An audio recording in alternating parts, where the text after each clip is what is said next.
Good evening. Welcome to another edition of the 411 Talk Zone radio show. My name is Leon Jones. Hope everybody has had a wonderful, gracious day. It's been hot, hazy, and humid here in the red state of Indiana as we have basically hit into the dog days of summer.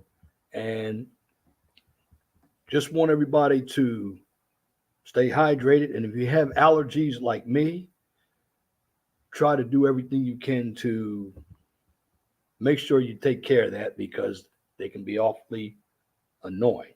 Now,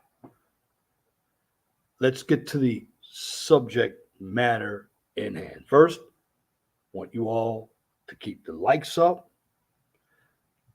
You can donate $ LEJ 01021965. That is at your discretion.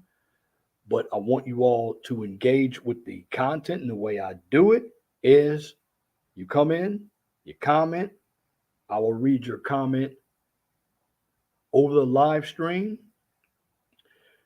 But most of all, I just want you to sit back and enjoy what I'm going to talk about tonight because the subject matter in hand is going to be tied to behavioral issues. Now, there are not too many people doing behavioral issues like I do them.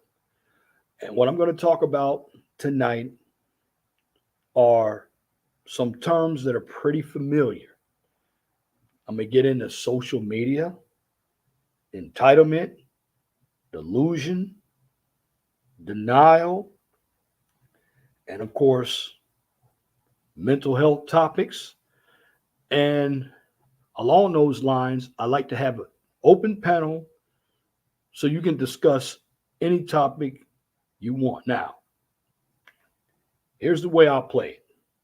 I allow 6 people on the panel at one time because it's much easier for me to control. I'll rotate you in and out. If you don't want to come up on the panel, you're welcome to go into the chat. Now, shout out to brother Nate. I run it a little different than he does. If I don't see enough engagement or enough likes, it'll be a short night for me. I'll go back and do some pre-recorded content and call it a night because, again, YouTube, I enjoy putting out the content, but this is not my business. I work as a construction inspector. And of course, I have a second channel that I work on called the QCIS channel as well. So get over there and like, share, and subscribe to that channel as well. Now that I've gotten everything out of the way, let me get into the first topic, social media. Shout out to brother Deshaun. Welcome to the chat. Believe on the Lord Jesus Christ. Shout out to him. Now, I want to talk about social media. And of course, shout out to Believe on the Lord Jesus Christ. He just wanted to say hi as well. Now, back to the lecture in hand here. Social media. Now, social media is not new. In fact, it's been around for quite a while. YouTube is social media. Now, what's happened with social media, it's actually expanded over the years. Now, social media is a good tool, however, and shout out to you, Brother Men's Daily Advice. Welcome to the chat. I did put the links up, so in another 50 minutes, if you want to come up, I'll put the links out again. But social media, that's right. Deshaun says social media is the new drug for a lot of people. In fact, Deshaun, that's actually my poll question because there are a number of people who are obsessed with social media. And you can go on and lend your vote to the poll as well. Because social media is basically tying into everything. It's tying into individuals' personalities, individuals' behavior. And what I see on social media is a lot of dysfunction. Now, of course, when it comes to we as black people, we used to see a lot of our dysfunction back in the 90s on shows. Hey, what's going on? Shout out to you, brother Nate. Welcome to the chat. Well, we used to see a lot of our dysfunction on shows like Maury Povich. We used to see our dysfunction on Ricky Lake, Montel Williams. Salute, brother Angry Snowman. Also, we see a lot of buffoonery on BET. Now, I like social media. Social media has its positives, but you have negatives on there, like some websites such as World Star Hip Hop. Now, social media has a influence on behavior. Now, when it comes to World Star Hip Hop, I've never actually been on the site World Star Hip Hop, but shout out to brother Tommy Sotomayor. He used to bring videos up from World Star Hip Hop. I know brother Nate has brought some videos up from World Star Hip Hop. Now, social media, it's taken some of your undesirable people and it's allowed them to have a platform of delusion. Shout out to brother Nate. Yes, Bussy Entertainment Television, BET. Facts. Because in the past, most of your undesirables, they stayed silent. You have the body positivity. I know Monique started it and she gave that up in the 90s. Now Lizzo has it. And there are a number of individuals who have the body positivity. And all this has been created for by social media. Now, Kendra G has a number of individuals on her platform who call themselves entrepreneurs. Now, what about Kendra G? She has content. I like what she's doing. But when a number of these delusional women ask for a lot and give a little, that's known as delusion. Now, most of the women on her show claim they're entrepreneurs. Now, an entrepreneur means you own your own business. Now, here's what I'm going to say about some of those individuals who call themselves entrepreneurs. What they're doing, they're using a platform that they don't own, like a TikTok, like an Instagram, like a YouTube, and they're making money off of the platforms. Meanwhile, what they don't understand about these platforms is if you're going to actually have a business, you're a contractor. So you must file a 1099 at the end of the year. And that's a contractor's tax form. If you're going to have a business, you have to have a tax ID number. Well, a number of them, if you ask them about a tax ID number, they don't have it. Now, a lot of them are getting away with everything because you have a number of people who donate to their pages by way of donations. Now, again, I don't care if you use YouTube as a business, that's all and well good. The problem with social media is a number of individuals are living their whole lives through social media. Many of us who go to work, and I used to work for the state of Indiana, and I can tell you when I walked in and out of the building, there were a number of people who were on Facebook why they should be at work. And one thing I don't like about Facebooks or even Twitters, people put out their business. And when people put out their business, if you're applying for a job, what's going to happen? That employer may look at your page. So if you put out something that you did and it was inappropriate 10 years ago, unless you deleted it, it's still up there. The problem, too, I have with social media is it allows dysfunction that many of us never see in the real world. Now, again, this is not race specific right now.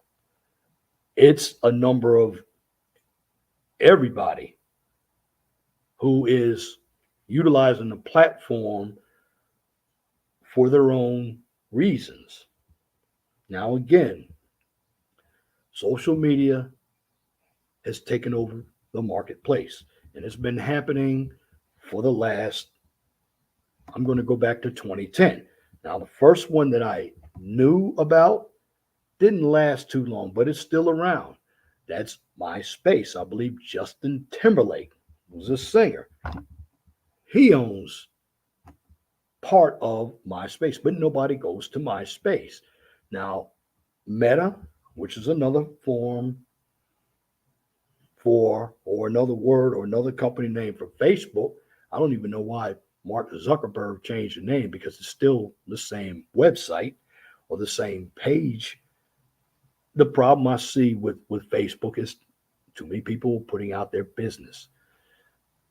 And the problem with that is when you have friends on Facebook, well, other people can see who your friends are too by clicking on your page. Shout out to Cyber Toxin. Now, again, I'm not taking a swipe at social media because I would be a hypocrite. I'm on a social media platform now. When I produce content, this is educational content. Now, has social media taken some individuals and allowed them to have the attitude of entitlement? Sure. Has social media made individuals delusional? Has social media taken individuals from the real world? Absolutely. Now, there's nothing that I can do to change people's behaviors on social media because I can't control what other people do on social media, but I can control what I do on social media. Now, again, social media is here to stay, but there are a number of people who are addicted to social media. They cannot wait to get home and get to Facebook or get to Twitter or get to WhatsApp or get to Instagram. Now, again, people make choices in life, but you must understand that there are consequences when you make choices. Now, when it comes to a platform, there are terrible things I've seen on platforms. I've seen a couple of live murders take place on the Facebook platform. I've seen a mother back in 2017 or 2018 molest her son on Facebook Lives. Shout out to Cyber Toxin. Some people stay at home all day and have made social media their entire existence.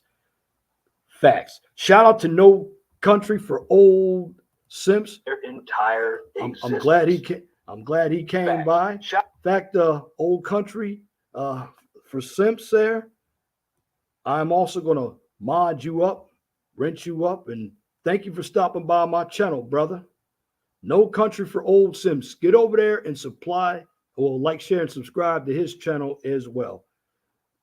And if anybody else has a channel, subscribe to everybody's channel. I want everybody to have some content with contact with each other. Now, again, I like social media, but social media is not my life. And you have a number of individuals who put good information out. Now, I suggest that you take the good information and listen to the good information. You don't have to agree with it. You don't even have to agree with me. But what's really taking place on these YouTube streets and with Facebook, Instagram, a number of people, they've actually utilized the platform for the wrong reasons. You have a lot of prostitution going on with the TikTok site. You have a number of individuals utilizing it for soft porn. Now, what makes all this happen? Well, I'm going to say this about men. We tend to complain about women, about what we don't like about women. But you want to know something, men, brothers of every race? We play a part in it. And here's how we play a part in it: we go up on social media, and what we do, we donate to the females' pages. And many of us would like to hear their voices over our own voices because we're not used to words that we say come from a woman's mouth. That's what social media has done. It's actually redirected everything. Because remember, particularly in the black community, the African American woman has always had a voice. Go back into the 90s when they were all on the talk shows. They listened to Color Purple, Waiting to Exhale. But social media has been a big influence in the last 10, 12 years, and it's getting bigger. There are a lot of applications out there. You can get them on your telephone. The real problem I have with social media is social media has caused, again, some problems out here. And there are a number of individuals out here who they're more excited about social media than they are about anything else. And remember something, social media is virtual. Now, I know I heard one show where you had an individual that believed that the younger guys don't want to get together. Now, that may be true. Now, shout out to little Big Nate. And I did contribute, Brother Nate. I love you to death, but I did contribute. You and I had that talk about the Manosphere meetup one time. And you and I talked about it. I remember sometime last year, just going back and forth with it. And I said, hey, why don't we all get together and meet? So I didn't have the funding, but I kind of nudged you with the idea as well. And you happened to talk to Theo about it. And it was put together uh, off of what you and I talked about because I thought that maybe we should meet in person instead of being online. And I thought it was a better idea. And this is social media for you. It doesn't keep people in the real world. Social media is virtual. Now, you can see each other if you, of course, like me, I cam up. But other than that, I'm sitting behind a camera, I'm sitting on a laptop, and I'm doing broadcasting. Now, social media, again, is a good tool, and I'm not going to criticize social media. But there's a lot of dysfunction that has taken place on social media. I saw a young lady who is from my home state of Maryland named Tracy Barbie a few years ago. She was spitting on social media, saying, and she was saying she was the most beautiful woman on Facebook. She was a 20-year-old woman, and I believe she had a mental problem. And I believe that a number of people who come up here are pretty good people, but you have your fair share who have problems at home and they bring them up to social media and they display that behavior. Shout out to Cyber Toxin, the baseline for all. the current narratives is fear. The virtual world creates a false sense of security for those who bow to it. Facts. And again, just what Cybertoxin said, social media is virtual. I can't reach out and touch anyone on social media. It's just another platform, YouTube. It's almost like talking to a person when you put on the app Google, if you have it on your phone, a Google app, where you can see each other through your telephone. I mean, this is how far technology has come. Now, social media has created good stocks for people as well. It's $1 billion business. Now, before I go on, I want everybody to get the likes up and participate in my poll. And starting out, I have 8 votes. Are a number of people obsessed with social media? I'm going to say 100% say yes, and I actually agree with that. Now, does social media lead to other types of behavioral issues? Does it lead to anger? Does it lead to violence? Does it lead to stress? Absolutely. Because one thing that I've seen here on YouTube is a number of individuals who've been angry with one another. They're into their emotions. I've seen some angry debates here. I've seen individuals who have never seen or hung with each other in their lives, but they dislike the other person. And it's not because of the person themselves, it's because of their views. And see, social media has played part in the politics where everything in this country has become so partisan that we can't even hear either side of the equation. And then you have one side who utilizes the social media platform along with mainstream media to coerce everyone to like their sickened views.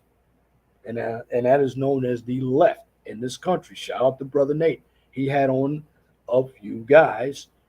Now, social media has also incorporated podcasts. And I know I'm going to start back again doing content on Blog Talk Radio. Podcasts are very healthy. In fact, here's the good thing I can say about YouTube. If you cannot afford to go to a therapist, you can come to YouTube. You can find the information that can help you, but you have to be willing to listen. Now, many people don't listen. Now, what I know here on social media, where it can be a plus, you can listen to experiences because all of us come from similar walks of life and all of us come from different walks of life. But reality speaking here, we've all had some failures in life.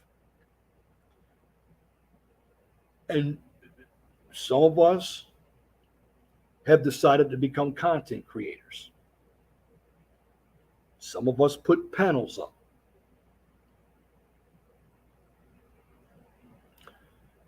Some of us are here for entertainment. Social media provides anything that you want, whether it's good or whether it is bad. I'm trying to be balanced, and I know neutrality is something subjective because what's fair to me might not be fair to someone else. However, realistically speaking, when it comes to social media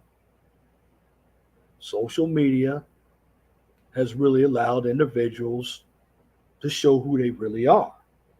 I've seen behaviors such as entitlement.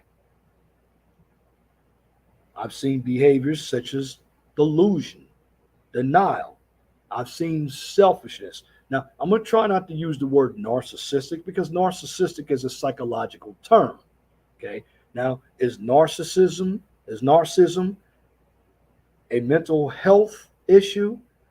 I believe it's more of a behavioral issue because under narcissism, there's egotism, there's also insecurity, there's denial, there's delusion,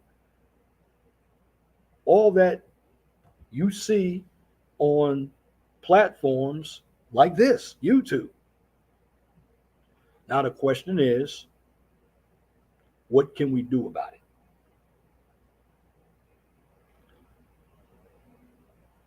Well, when we get on social media, we're individuals. Again, you got to make changes yourself as an individual. Brother Deshaun says social media can be a place of positivity and help people make their lives easier, but I see more people just beefing with one another. Absolutely, Brother Deshaun. I see the same thing. And that's what gives social media a bad name. Now, remember this. I'm giving you the avenues of the good and bad of social media or the pros and cons of social media. I'm not blaming the social media because individuals who have already had trouble in their lives, they had that long before social media came into effect. They're just exploiting themselves here on social media so people know who they are. Now, again, here on my channel, I don't do any beefing. Beefing doesn't pay. Too old to beef. But social media, it has created another rift between people. It's really allowed people who were nobodies to act like they're somebodies. That's why there are a lot of YouTube stars, there are a lot of Instagram stars, there are a lot of overnight sensations. Now, let me take one person who's on social media and everybody's doing videos of her, Kendra G. Kendra G, who is a radio personality on WGCI 107.5 in Chicago. She does a morning show. I know, I have heard the morning show. She also does a TV show. Now, I'm not blaming Kendra G for this, but Kendra G has a number of women, particularly African American women who are 30 years old and older, who are very delusional. They have a long list of requirements, but yet they bring nothing to the table. Now, they've gotten that way, and here's what's filled a number of these delusional women's heads that Kendra G has on her show. It's the men. The men behind the scenes are donating a lot of money to some of these women's pages. And when you give a number of these women an upper hand, or they think they have an upper hand, in their minds, they think they're better than you. And you're giving them a place to where they believe they have options. Now, notice what I said. You're giving them a place to where they believe they have options. Now, on the Kendra G show, here's something else. And this is what black women do, a number of them. Use the word number and percentage. On social media, when they haven't been able to win an argument, what do? They talk about your penis size. Now, to me, that is the weakest and that's the most childish argument that I've heard. But I've heard it from Kendra G, and there are a number of other women. Now, the funny thing I'm going to say about that, if that man had a little penis, what were you doing with him? What were you doing moaning and groaning when he stuck it inside you? See, sometimes on social media, individuals put out what they want to put out and they omit what they don't want to put out. So you have a lot of delusion and even half truths on social media. Now, again, in my humble point of view, there are individuals out there who should not have a platform. And again, let's get the likes up. The links are already in the chat, but let's get the likes up. Now, again, social media is not to blame for the dysfunction. Now, that brings me to another question. How has social media created attitudes of entitlement? How has social media created attitudes of entitlement? Because I can tell you when there was no social media 20, 30, 40 years ago, individuals did not have the same attitudes. I'm not saying that their attitudes didn't exist, they did. But the whole world couldn't see them because, for the most part, nothing was global. One must remember that social media is global, and there are a lot of stereotypes that people have for other groups of people. Every group is stereotyped. And when you display it on social media, you get individuals who don't understand who and why your group is doing this. They start creating pejoratives about you. Now, there are some stereotypes that are true, but when you put everything out on social media, it gets around, and individuals out here can make up everything about you. If you start putting your pictures out here on social media, people can take your pictures, Photoshop them, and put them on another body. And when they throw that site out, because sometimes people's faces are on a body on porn sites. And if your family looks at a page and they see your picture in a porn site, they're going to actually think it's you instead of them thinking that, oh, that was Photoshop. Because there are a lot of hackers in social media as well. Shout out to Deshaun again. The attitudes of today, they're not the same as they were 30 plus years ago. No, I see more attitudes today of entitlement. And entitlement's also an immature attitude. And on Kendra's show, a number of the women, even who are my age, I'm 57 years old, still believe that they're in high school. And in some of these spaces here on YouTube, it's supposed to be barbershop talk. Well, you find that it's a backyard brawl.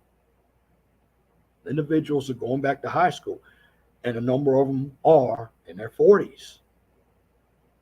And this is why black men can never have conversation with each other.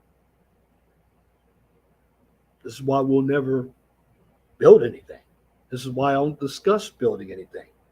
Because you cannot have a conversation with some of these individuals on social media because they don't want to listen. They think they're right all the time. That's the men and that's the women. And many individuals just don't want to hear the truth. Again, social media is a place where people can socialize from virtual effects, not realistic effects. Now, another problem that I see with social media is it really alleviates human contact. See, if you're really going to know somebody, you have to see how they are in person.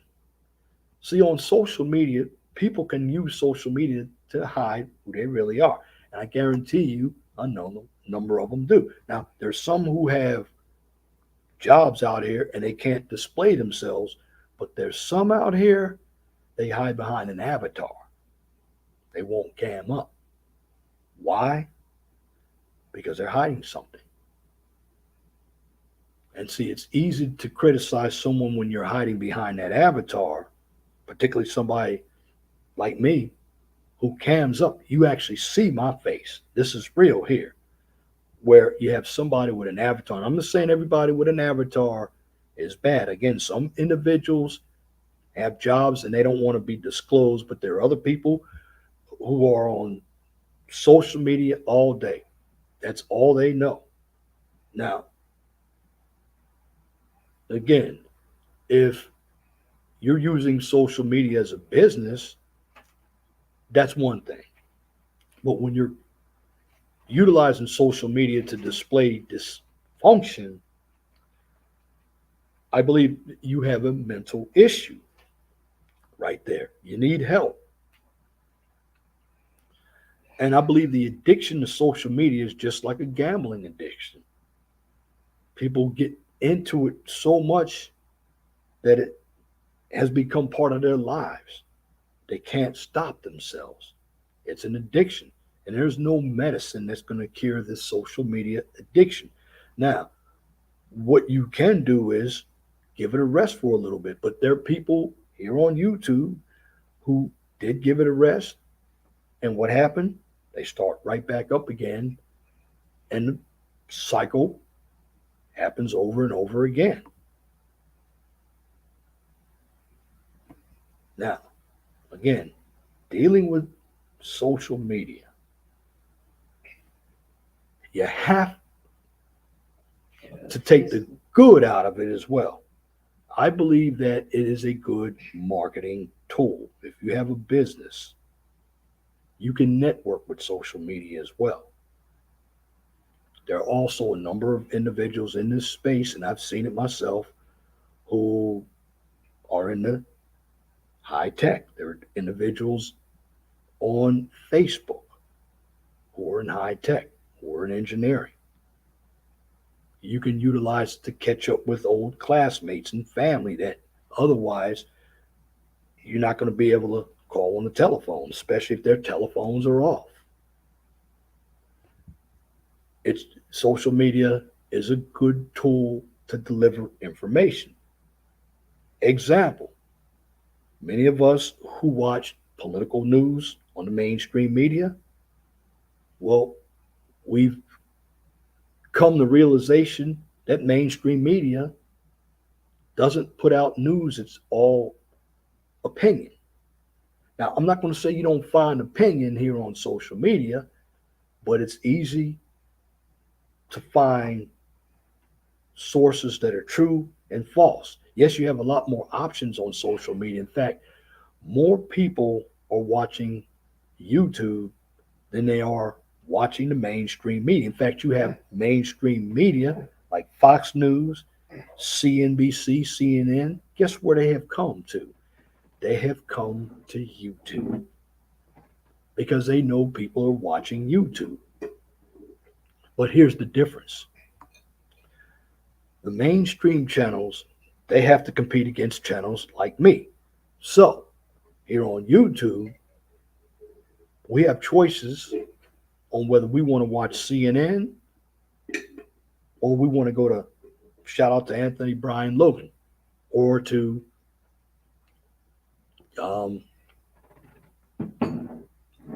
Tommy Sotomayor when he was on, as Sergeant Willie Pete. We're going to get information from different sources. And we're going to get some that is true, and we're going to get some that is false. But when it comes to looking at social media, you do have some good. LinkedIn is a pretty decent source, although that site has gone down to where they're trying to utilize that as a site for chat when it's supposed to be a professional site. In fact, I send a number of my videos from my other channel to LinkedIn. Now, again, the social media is what you really make it.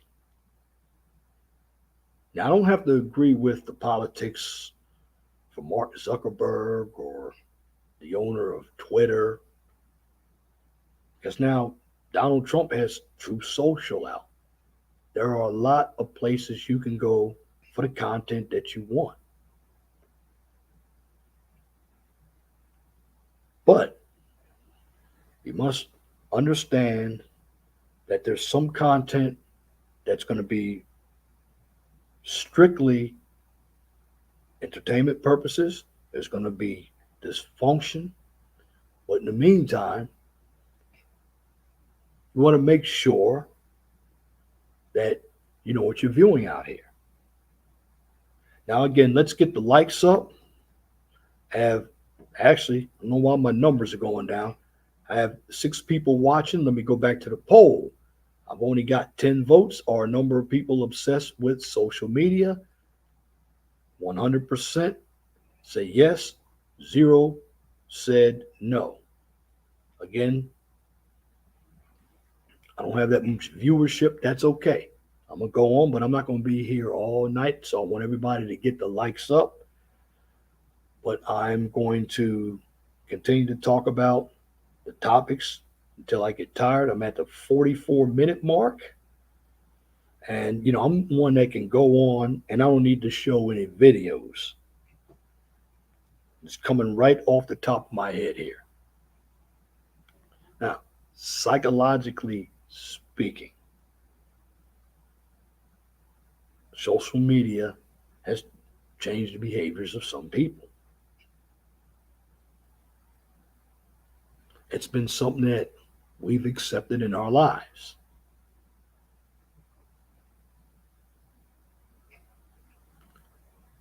You can utilize it for education. You have platforms, Zoom.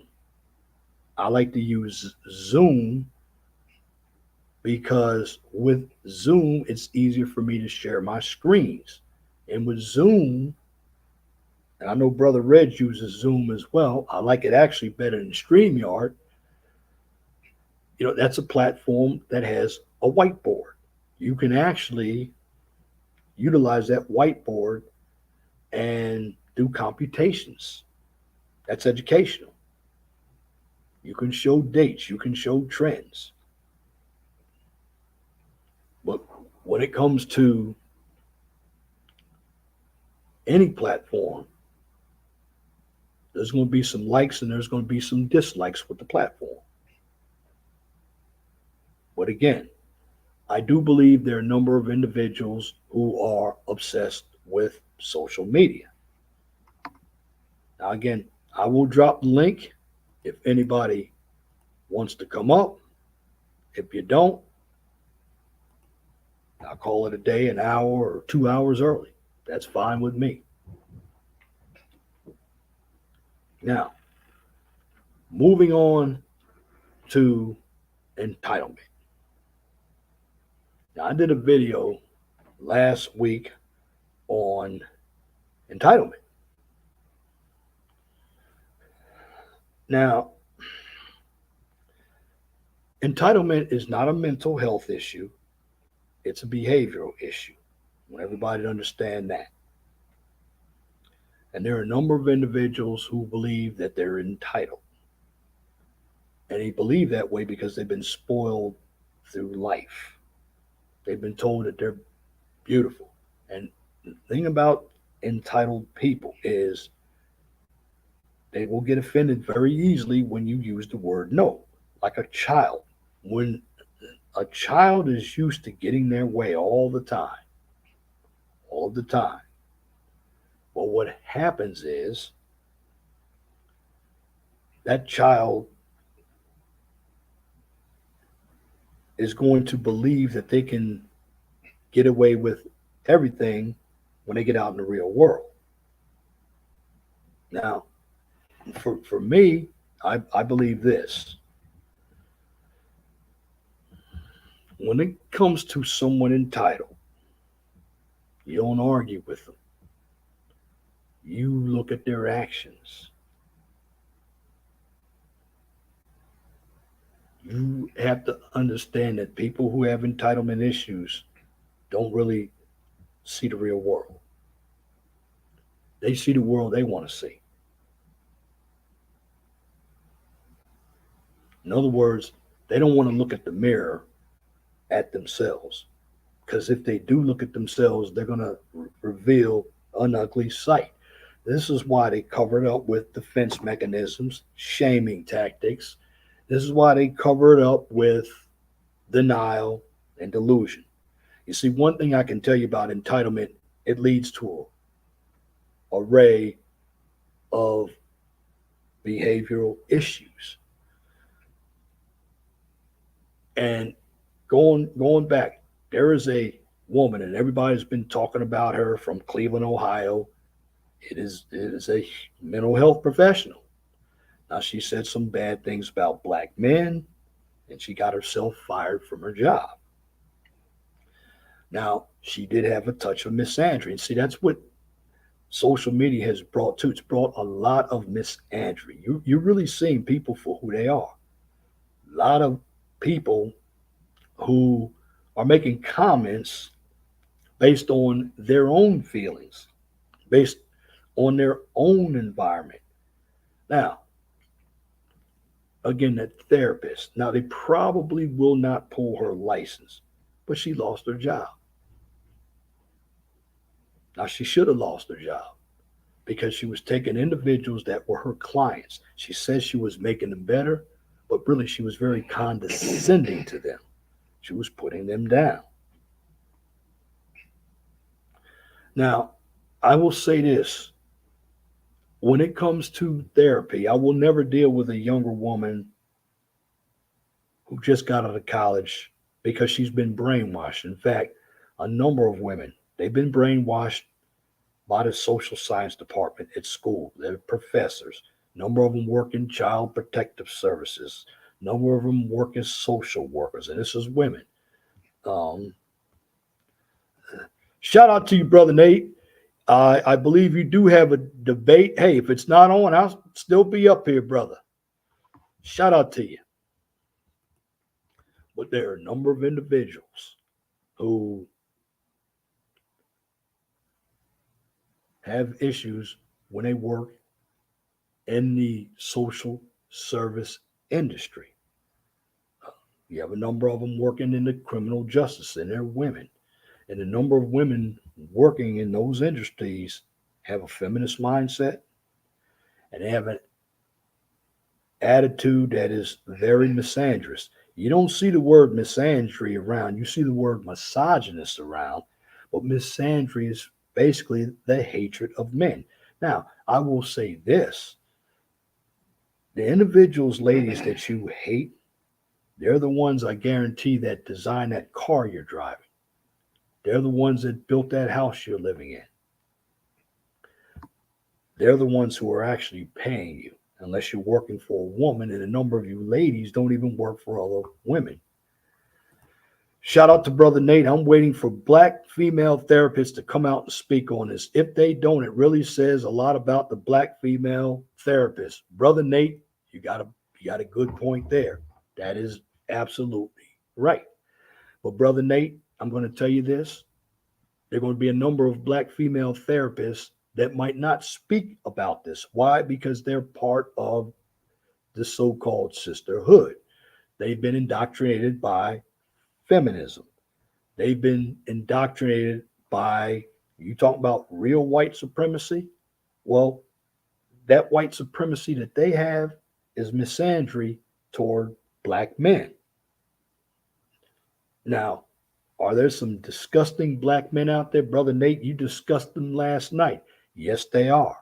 And these are the black men like Michael Eric Dyson, Cornell West, brothers like Mark Lamont Hill, and there are plenty of other brothers out there. They would follow this black female therapist. And that black female therapist is also talking about them, but they don't get it. And these are individuals out here who have gone to school and they've gotten PhDs. A PhD is a terminal degree. That's the top of the line degree. You go in and do a dissertation, and what happens? You come out making no sense. You can't speak in layman terms. And Michael Eric Dyson, he believes that he can speak with this highfalutin vocabulary, but nobody can understand it. And individuals out there think he's smart. Well, no, he's not really smart. When he gets on TV in front of a dumb audience. See, you have to be careful too with social media and mainstream media and people like Mark Lamont Hill and Michael Eric Dyson. They have entitlement issues. They're grifters. They haven't really done anything in the real world because they don't understand the real world. They've hid behind the brick and mortar of a college campus. That's their problem. And they're indoctrinating their students. And it's amazing too. Some of what you see on TV has come to social media. Now, the other day, Tommy Jean and I were watching A League of Their Own. Now, I'm not going to put the videos up there, but you all ought to watch they have a story Tom Hanks played in it, A League of Their Own, about a women's baseball team. They played when the men went to war during World War II. Now, there is season one, and what they're doing with some of these older films, they're making them season series now. A League of Their Own. If you've watched that on Amazon Prime, you got to watch that. You're going to see that it has a female slant in it. Now, in the first League of Their Own that came out in 1991, none of the women tried out for the men's team. Now you got a docile father, but what's really the characteristic of that movie is that you have women who helped write that film, and it comes from a LGBTQ or lesbian slant. And the lesbians in that movie look just like men. And you have a couple of individuals who were black females who actually pitched on a men's team. Now, during the 1940s, when they had the Negro Leagues, women did not pitch on men's teams. They didn't at all. But here, they've watered it down. They've taken a movie that was supposed to be set back in the 1940s and they put a 2022 slant on it. This is what media is doing. It's really changed the culture because Hollywood is basically for the love of diversity. For the love of diversity. And when you hear multiculturalism, step back and think about what they're really talking about. They're talking about Marxism. That's what they're talking about. But if you watch A League of Their Own, you're going to find a weak dad. In fact, there were hardly no men in that movie. I know one woman was married. Husband went off to fight. He came back. She wasn't interested in her husband anymore because she had met a lady and she actually had a rendezvous, a lesbian rendezvous, and she liked it. And this is what's happening. And when feminists get into a movie, they're going to change it into something that they believe in, although the real plot of what happened is left out. And see, one thing I will tell you about entitlement is you have a number of individuals, what they do, and here's an entitled person. If you have anything to say to them, like Kendra G, okay, she felt entitled when that brother Uh, Thon Lexi, shout out to him. Get over to his channel. He's of the Black Light Podcast. He did a reaction video on her channel. She felt so entitled that she could flag his channel. Well, once he read the rules for fair use, she hasn't come back again. Now, what did occur is she couldn't refute what he said again. So she came back with the old small penis arguments. Now, in the past, that would have hurt a lot of men's feelings, broken their ego. Because, number one,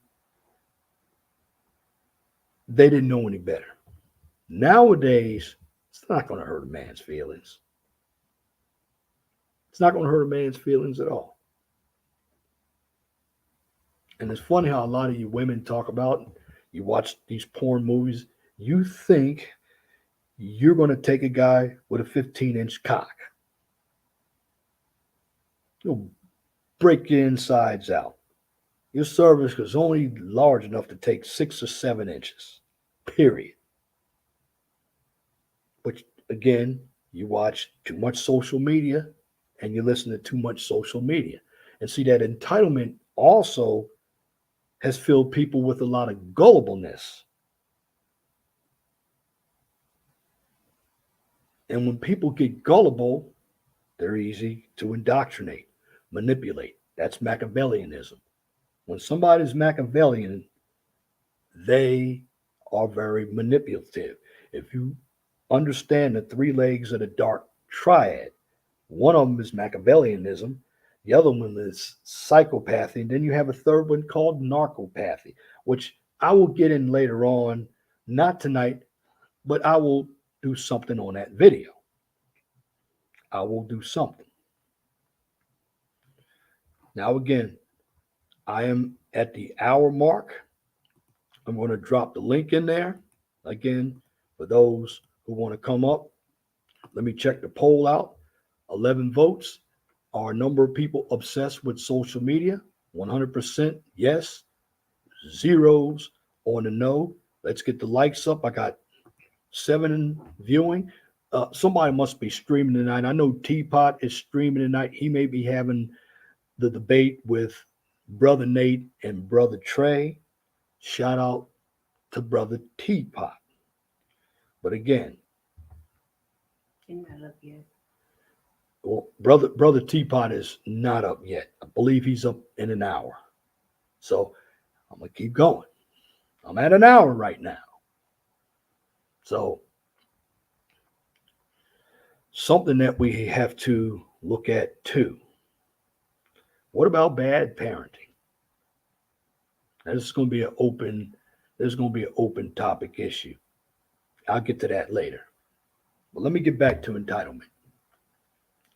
In fact, while I'm up here, I'm going to find and I'm going to see if I can share my screen, and I'm going to go in and I'm going to talk about entitlement. Hold on one moment while I share my screen here. Okay, go to my channel. I am actually going to use my own videos. Entitlement, although I don't believe it's a mental health issue, I'm going to share my screen. I don't believe it is. Hold on one moment. It starts to lead up the road. Now, when we start dealing with narcissism. All right, let me go back here. This is we're going to talk checking my the sense of entitlement. Tab. That's where you can find all of the information. Now, here we go. Don't have to call fair use because this is my own video. But I'm going to talk to you about entitlement right here. Give you more of a every day breakdown of entitlement. This video is going to tell you the sense of entitlement. Again, the title of this video is the sense of entitlement. Now, this is a topic that is very important because I see a number of individuals out here who really believe that they're entitled to something even if they didn't earn it. And one thing that I see today in this modern age when it comes to people Individuals who have this attitude of entitlement are very selfish, spoiled, they have no regard or gratitude for others. They're not realistic. They do not admit when they're wrong, and they believe everything is about them. Almost a solipsistic state. Now, isn't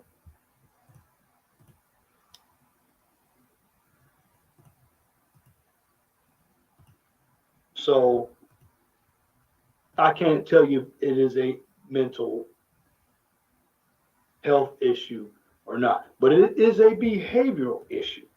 Why? Because when you deal with somebody who has the attitude of entitlement, what they can do, they can put stress on you.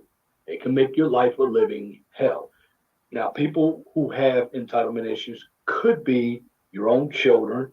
It could be the woman or man that you're seeing. And usually people who have the attitude of entitlement, they want you to do everything for them. And it becomes a point to where they're very selfish. Now, they might not see themselves as being selfish or entitled because they're used to getting their way all the time. And generally, I find people who have entitlement issues to be very immature. Now, again, what I'm doing, I'm giving you a real breakdown. What's going on, Darth Lowe? Welcome to the chat. And what I'm doing, I'm giving you a real breakdown. And this is my own video, so I'm not even going to call fair use on entitlement issues. Welcome to the chat. Enjoy yourself, because it's going to be a good ride. All of us. What can we do about entitlement? Well, you're never going to get rid of entitlement issues because people who believe that they're entitled have an unrealistic way of thinking. They do not live in the real world. They live in this world that doesn't exist. It's almost like they live in a bubble. Now, what I'm going to present to you as I share my screen here is the psychology behind the sense of entitlement. Now, shout out I'll to put the link out. Low IQ therapist is a funny Under the looking video word. Facts. when I'm completed because Well, right now, this is a video Robert that I did, Porter and I'm writing, talking about let you know where I got entitlement. the It's a information very from. big issue.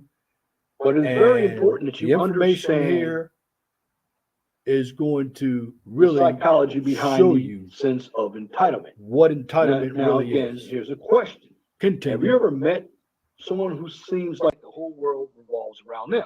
What's going Someone on, brother who is Cyber never Toxin? satisfied unless Hey, how's it going? being met. Now, All these are right, how about- individuals that generally will not make sacrifices How for about anybody, you? Hey, and they don't think welcome to the show. anyone outside of Let me them stop. is Let me cut important. this off one time. Well, welcome, brother. How are you? I'm doing good. Go ahead with your video, man. I've been waiting a little while for you to finish presenting what you had in mind before I jumped on, but I didn't want to miss the opportunity, leaving you thinking no one was going to show. Oh, well, that's okay. Well, you came at the right time because I did a video, and what I'm doing, I'm breaking down the psychological or the psychology behind the sense of entitlement. And there is a lot of it. And I did social media because social media basically influences that attitude of entitlement.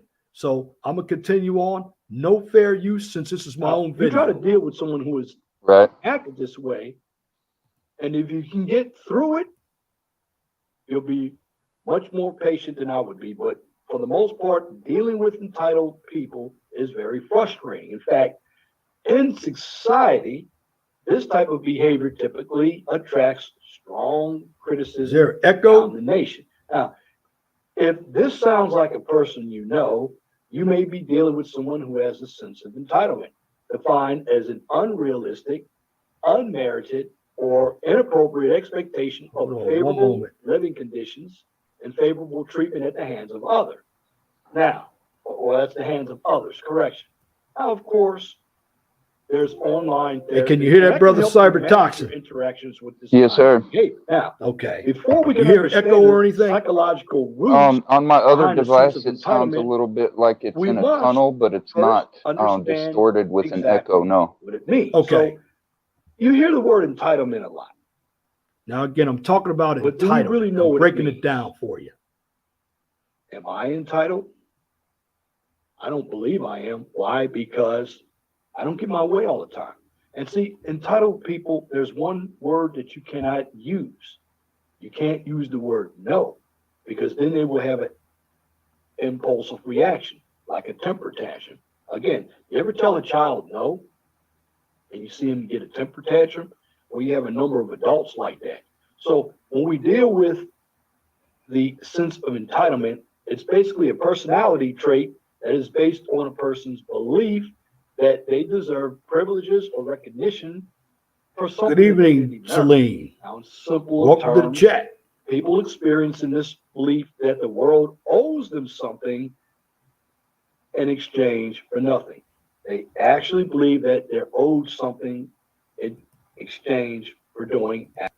Again, for those who are just joining the chat, I know some of you are waiting for Teapot to come on up. I think he's on at 9. I'm actually talking about social media, entitlement. I'm talking about denial and delusion. And I'm actually going off my own videos that I did. And these are the pre-recorded videos that I'm utilizing from my own head here and my own information. Shout out to Men's Daily. Social media highly influences a sense of entitlement issue with people. It also expresses or exposes who are more attention whores than anything else. Great point. Shout out. And what I'm going to do, I'm going to continue. Absolutely nothing. Examples of some entitled people, you look at your politicians out there. These politicians are grifters. They don't care anything about the people who elect them, but they're self-serving. So generally people who are entitled in their mind, they're self-serving and they believe that they have all the power and all the answers and you can't tell them anything because they're never wrong. So what causes an unhealthy sense of entitlement? Well, sense of entitlement basically develops in individuals for various reasons. Now, why does that happen? Well, many people believe that Again, shout out to children are chat. getting I've been everything joined they ask for on the panel without by Celine. When I learning how finish to making my earn points rewards. off, we are It going to makes discuss them expect the same entitlement. treatment when they become adults. Shout out to Darth Low However, IQ. My daughter never had a temper on tantrum. the other hand, Good for you, brother. certain personality disorders, such as narcissistic personality disorder and antisocial personality disorder, may cause symptoms. All right, I'm gonna hold it right here, and we'll go over some entitlement issue. Welcome to the chat, Celine. You're muted up. Hi, Celine. Oh, can you hear me? I can hear you loud and clear now. Awesome. How are you guys tonight? All right. Doing well. You know what? I was really thinking about this whole entitlement thing. Watching, Okay. like, with Nate's, like, the Kendra, I almost said Kavindra. The, the Kendra G show, or Kavindra. Okay. Just how a lot of women, especially when they're older, they seem to have a sense of entitlement. Right. I'm 22 and I don't even demand all those things. Like, as long as the guy's a hardworking guy or whatever, you know, I'm not going to look down on him if he's a blue collar or a white collar, as long as, you know, he's productive. You know? Well, absolutely. Because some of these women, they look broke, busted, and disgusted as well, but they're demanding a lot. Although they've gone through life, they're like the old used car. Right. Once you check the cat facts, on these beat up cars, the value is low. So they're asking Mhm. for high value when they're low value. Go on with Right. your point. Exactly. And I really think humility is something we all need. Um, a lot of times we live in a country where we have everything. And in a way that's awesome, but in another way it breeds entitlement. Like, okay, I deserve everything, you know, but we really, you know, you can disagree with me, but as a Christian, I believe that, everything good comes from God. And it's only by him that we're able to receive good things in this life. You know what I mean? Like from the littlest things, like from the food we eat, So I just think there's a lack of humility in today's world. That's true, and a lack of politeness. Exactly. Go ahead, brother. Yep, Sorry. the ego is kind of out of control in the society we have nowadays because there's so much that is designed to feed it, and that actually goes against what we're supposed to be doing, which is reducing our ego by consuming it with Right. ourself Right. and adding that as a more intrinsic quality instead of something that's above that, closer to the outer world. Mm-hmm. 411, if you'd full screen my avatar, I'd like to explain it a little bit. It is a diagram of the psyche, Okay. the model 5 made by Carl Jung, and it I'm on shows full screen right now. Yeah. the outer world perspective and the inner world perspective, the conscious and unconscious Right. I see it. parts of our psyche. And the persona is right there at the edge, like the crust of our psychological bubble, right there at the edge of the outer world. And right behind that is the ego. And when people peck at our persona, which is like the way that we talk, the lingo that we use, the clothes we wear, the things that we want people to see in us, meant to represent what is deeper inside of us. And all the way down at the bottom is the animus. People tend to confuse that with animosity, but animus doesn't necessarily denote something negative. It indicates our motivating factors or the spirit or drive behind who we are. And right above that animus is the shadow. These are unconscious elements of our psyche. And the ego and the shadow are basically polar opposites, as well as the persona and the animus. Right in the middle of that is the self.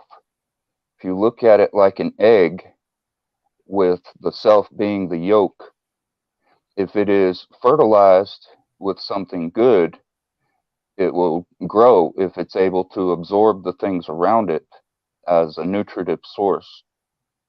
And when we're able to come out of our persona, that kind of fake image that we have, we can actually be genuine to the world. But they're feeding the ego and the shadow with certain elements. Trolls have a bit of a shadow projection that they use, and it deliberately attacks the ego in other people.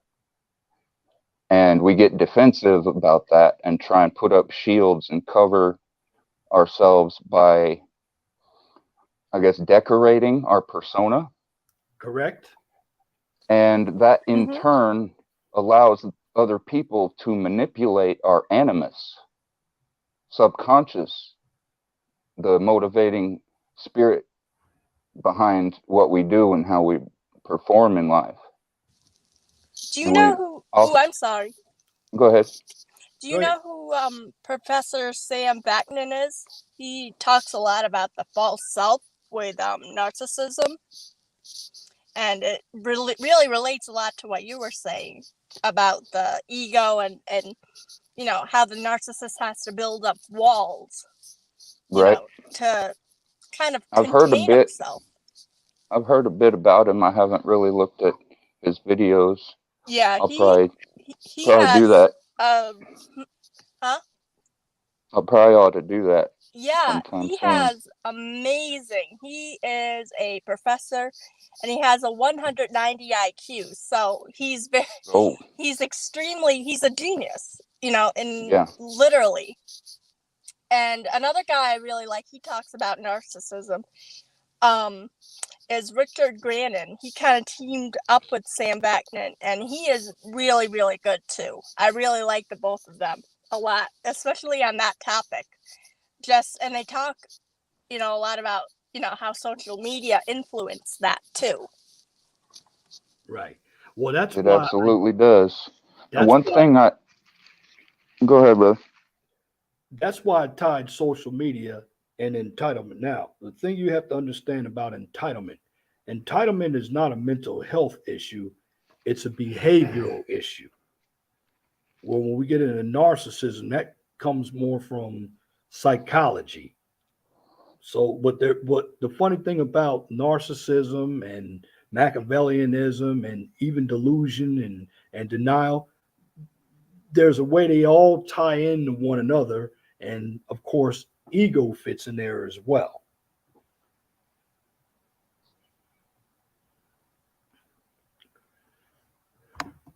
Now, I'm going to continue with the video. I'm sorry, I was eating.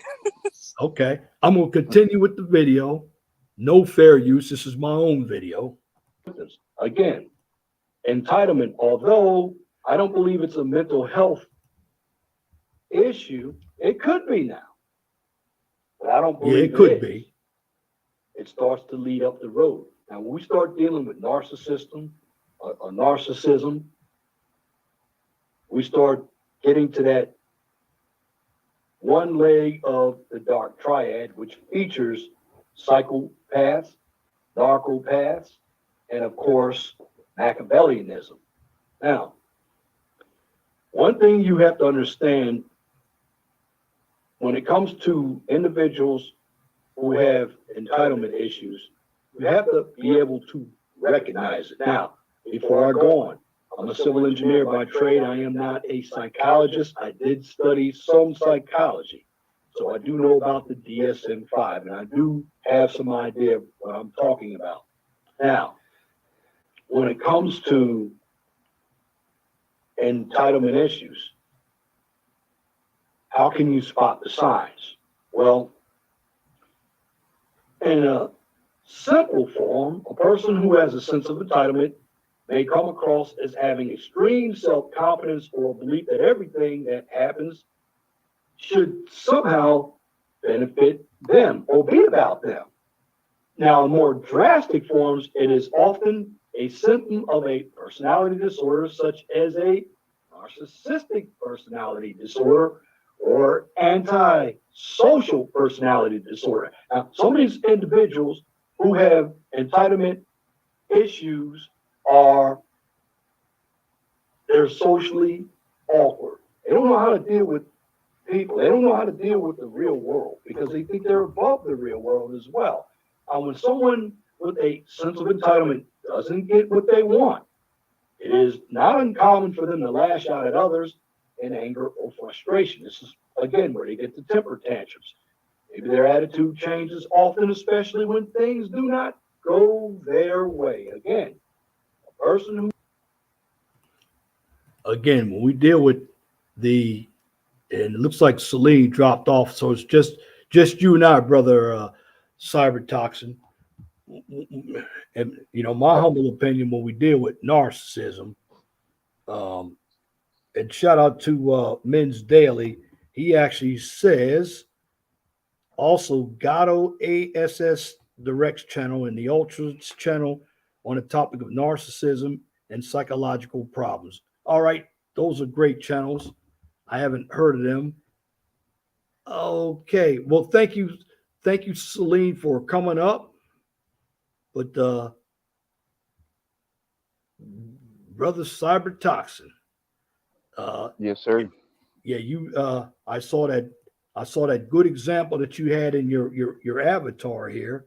Um, that breaks a lot of things down, but I really don't believe a lot of people really understand what's going on behind uh, entitlement.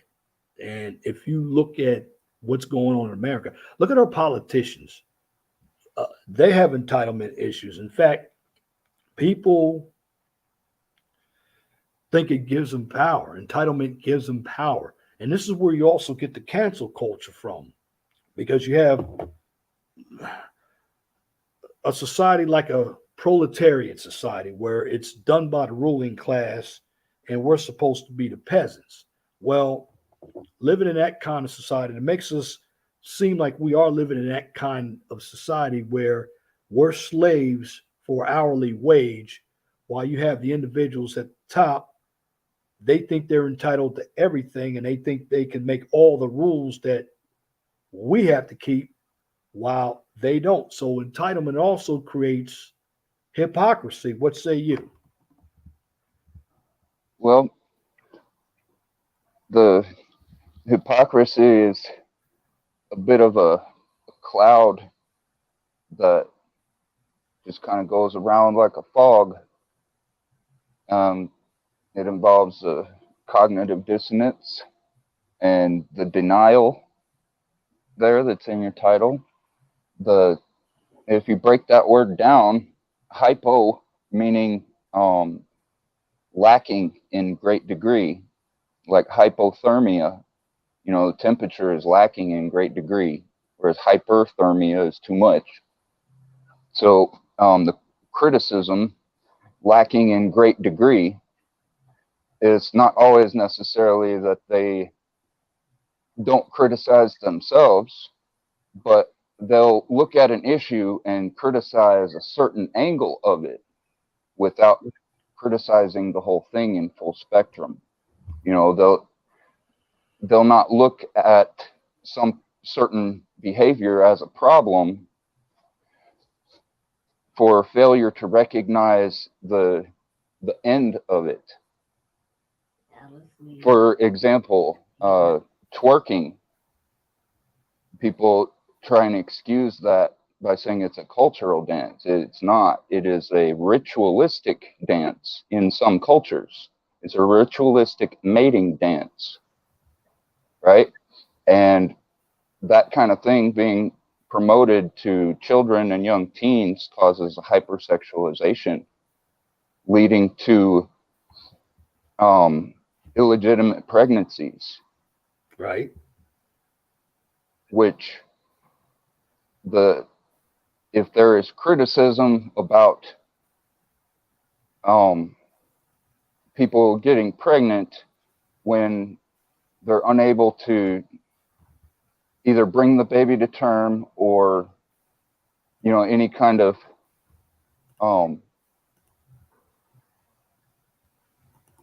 my head just went blank. I was looking at a page on my other device and it just blew my mind out. I lost my train of thought. Okay, so if someone is going to criticize, let's say, the fact that there's too many people on the planet, Mm-hmm. while at the same time promoting the hypersexualization of teens in society, that would be a form of hypocrisy, even though it's not focused on that individual. So hypocrisy is not necessarily something that it should be criticism directed toward oneself. It just needs to be a criticism in full spectrum of a matter rather than a singular issue. You have to look at the root cause, how way leads on to way, look at the full spectrum of that and see the end result. And if the end result is a problem, then the root cause of it should be a problem as well. That's a fact. I did go off on a bit of a tangent. I don't even know for how long, but I appreciate you letting me ramble there. No, that's okay. You're one of my wrenched up individuals, and also joining the panel is my man, Brother G. Hey, what's GG. going on, Brother G? All right, what's going on? Can you hear me loud and clear? Loud and clear. sir. You got the best mic in the house, brother. Okay, you guys, how you guys doing this evening? I hope all is well for everybody on the panel and in the chat. Oh, Doing great. Going great. And you know what we're talking about. Had to break out the social media, and it all led me to do all this. Now the video that is up, that's my video that I did, the pre-recorded content, and we're going over that as I break down entitlement, Brother G. What do you think is happening out here? On your channel, you do a lot of red pill content, and do you see a number of people out here with entitlement issues? I know I do. Well, of course, big time, big time. Not only in just dating life, but just life in general. I dealt with it back when I was on the hamster wheel at work. There was. That's why I always tell people, man, if you're going to go out there on the hamster wheel, that means working a 9 to 5, working for a supervisor or a boss, team lead, clocking in, clock it out, man. You have to be very careful because you're dealing with all types of personalities. And even though this guy who hired you or gal who hired you comes off sweet, right? When you get on that job, it could be a different ball game, man. That self-entitlement, man, they'll come in, they figure instead of you being the employee, you actually belong to them. Or the fact that they hired you, they are entitled to do whatever to you and with you that they want. So I tell people a lot, just be careful with these bosses, supervisors, team leads, man. To me, I don't believe in kissing ass though, or, begging for jobs or anything like that. I will walk off a job site quick as hell to maintain my sanity. My sanity, my psychological welfare, comes first than actually dealing with psychological warfare, at a job or at a boss, in dating life, I've dealt with tons and tons of entitlement, women telling me that, well, you're the man and you're supposed to do this, or well, you're supposed to pay for the meal. You're supposed to do, just assuming that I'm supposed to do things. And I call it, one thing that we named in the narcissistic community, right? There's a narcissistic community that I actually affiliate with on YouTube. And they give out some really good information, about psychological abuse, narcissistic abuse, cluster B. And that is what we call the silent contract. Yeah, you have signed a contract unknowingly to be entitled to this person 24 hours a day, 7 days a week at will. I've dealt with even guys in my personal life. They like to do pop-up visits. And what I do is the main thing I do is I set boundaries. And a lot of the people who are self-entitled, men or female, doesn't matter, you guys. They do not. I repeat, they do not respect boundaries. I am telling you this, they do not respect boundaries. You can set up any type of positive boundary you want. No pop-up visits. Please don't put your feet on the couch. Anything, man. Just anything positive, man, or whatever, man. Don't get in my car with bed bugs, whatever, right? And if they got this sense of entitlement, right, they will say, fuck whatever the hell boundaries you got going on. They're going to continue to do it. They'll shoot a quick apology. And then after that, once they get through the apology and they figure, oh yeah, he's going to accept it. They're going to do it over and over again. I'd say it once or twice. That's it. And then they don't do it. Cut their asses loose. Cut them off like an unpaid electric bill. But I also want to talk about social media, whenever you get on that topic, because I have a very delicate situation I would like to discuss with you guys from relating to my daughter, because it goes really hand in hand with that topic, and I like to touch bases on it whenever we get a chance. Touch bases earlier. Cyber Toxin was on for about 45 minutes on social media, because it actually leads into entitlement, which leads into denial, which leads into delusion. If you're watching Kendra G, you're going to see a lot of diluted women there. You got to watch her, and you're going to really become more red pilled and even black pilled after watching her content. And it's not about her, it's about the individuals who are on that channel, and they're asking for a lot and they bring very little. So, Yeah, a lot of times that entitlement is acquired, or that sense of entitlement is acquired through affirmation and approval from the crowd. right. You know, people just going along to get along, and the more that happens, the more entitled the person being cheered on will feel. One thing I haven't heard you touch on this stream is sociopathy. No, I haven't touched. That was probably going to be next week, along with I was going to get more into the dark triad, really get down into Machiavellianism. That's why. But yeah, Right. Yeah. it's open Yeah, channel that's too. also that's also a behavioral issue, Yes, just it like is. entitlement. Now we have narcissism and entitlement, and paired with narcissism, we have psychopathy. Now, every psychopath is a narcissist, but not every narcissist is a psychopath. True. And then Correct. on the other end of it, we have the sense of entitlement. Now, every sociopath has that sense of entitlement, but not everyone with a sense of entitlement is a sociopath. Yeah, it's a spectrum. It's a spectrum. I'll give you an example. When we talk about narcissism on the spectrum, right? In the middle of the spectrum, right, there's what we call normal. Okay. And then you're on the right side, what we call empathic, right? And then you got your full blown just empath, you know, the person that's the good do-gooder. They believe into doing everything happy for a person, right? They really have very little guards or boundaries about themselves to a certain degree. And then you come back to in the middle, right? Then you have narcissistic, and then you got full blown narcissists. You see where I'm at? It really depends on what part of the spectrum that this cluster B person falls down on. You know, there's a big discussion. I want to say some type of an argument that they have about a person with borderline personality disorder. They actually show the exact same traits as a narcissist. However, the only difference we have there is that they actually see in black and white, right?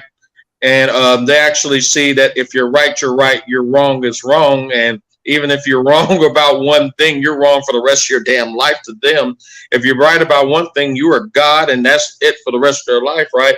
But if there's something that you actually cross to them that they totally disagree with, and even though you've been right 100% of the time or 80% of the time, yeah, you're going to be wrong for the rest of your life. I mean, that's just how they operate, you know. And, you know, cluster Bs, man, like I said, man, it's a big, right?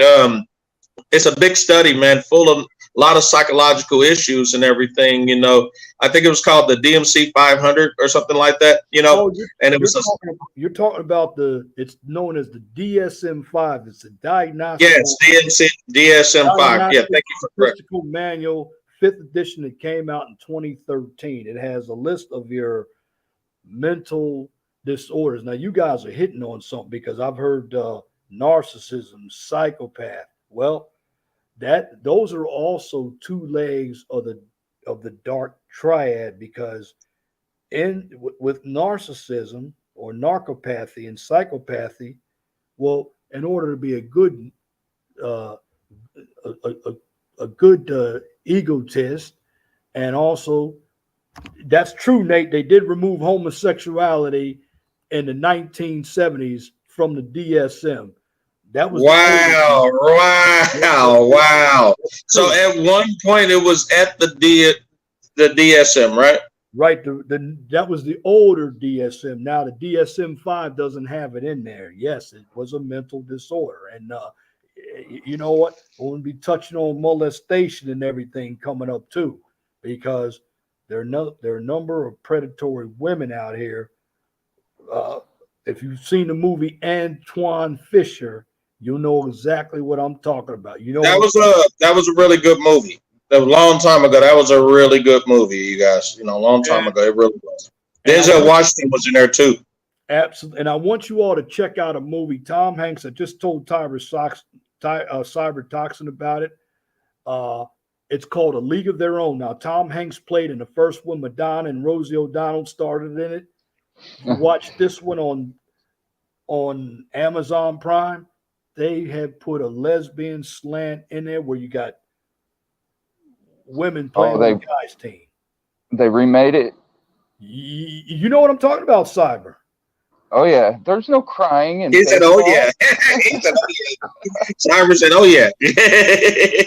Shout out to brother Angry Snowman 1. What it do? Well, he has returned.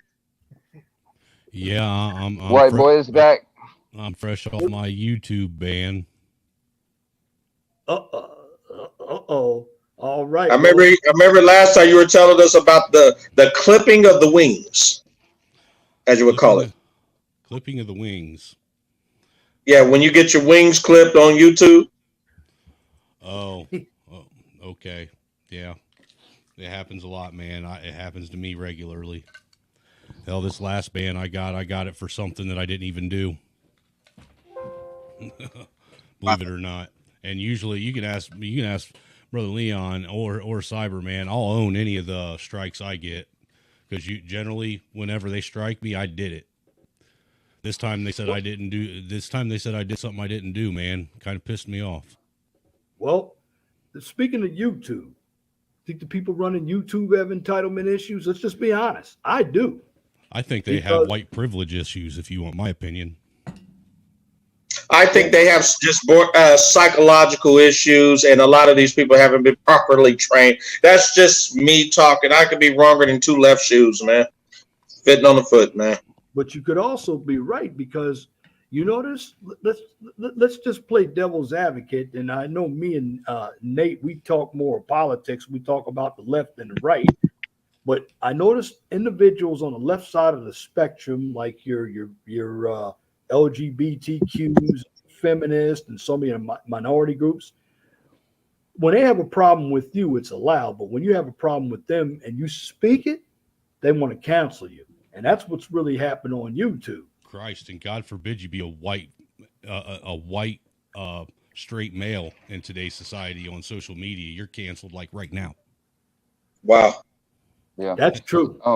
Recently, Tim Pool did a video about how Twitter has basically admitted that they're going to be trying to cancel people the best they can before the upcoming midterm elections.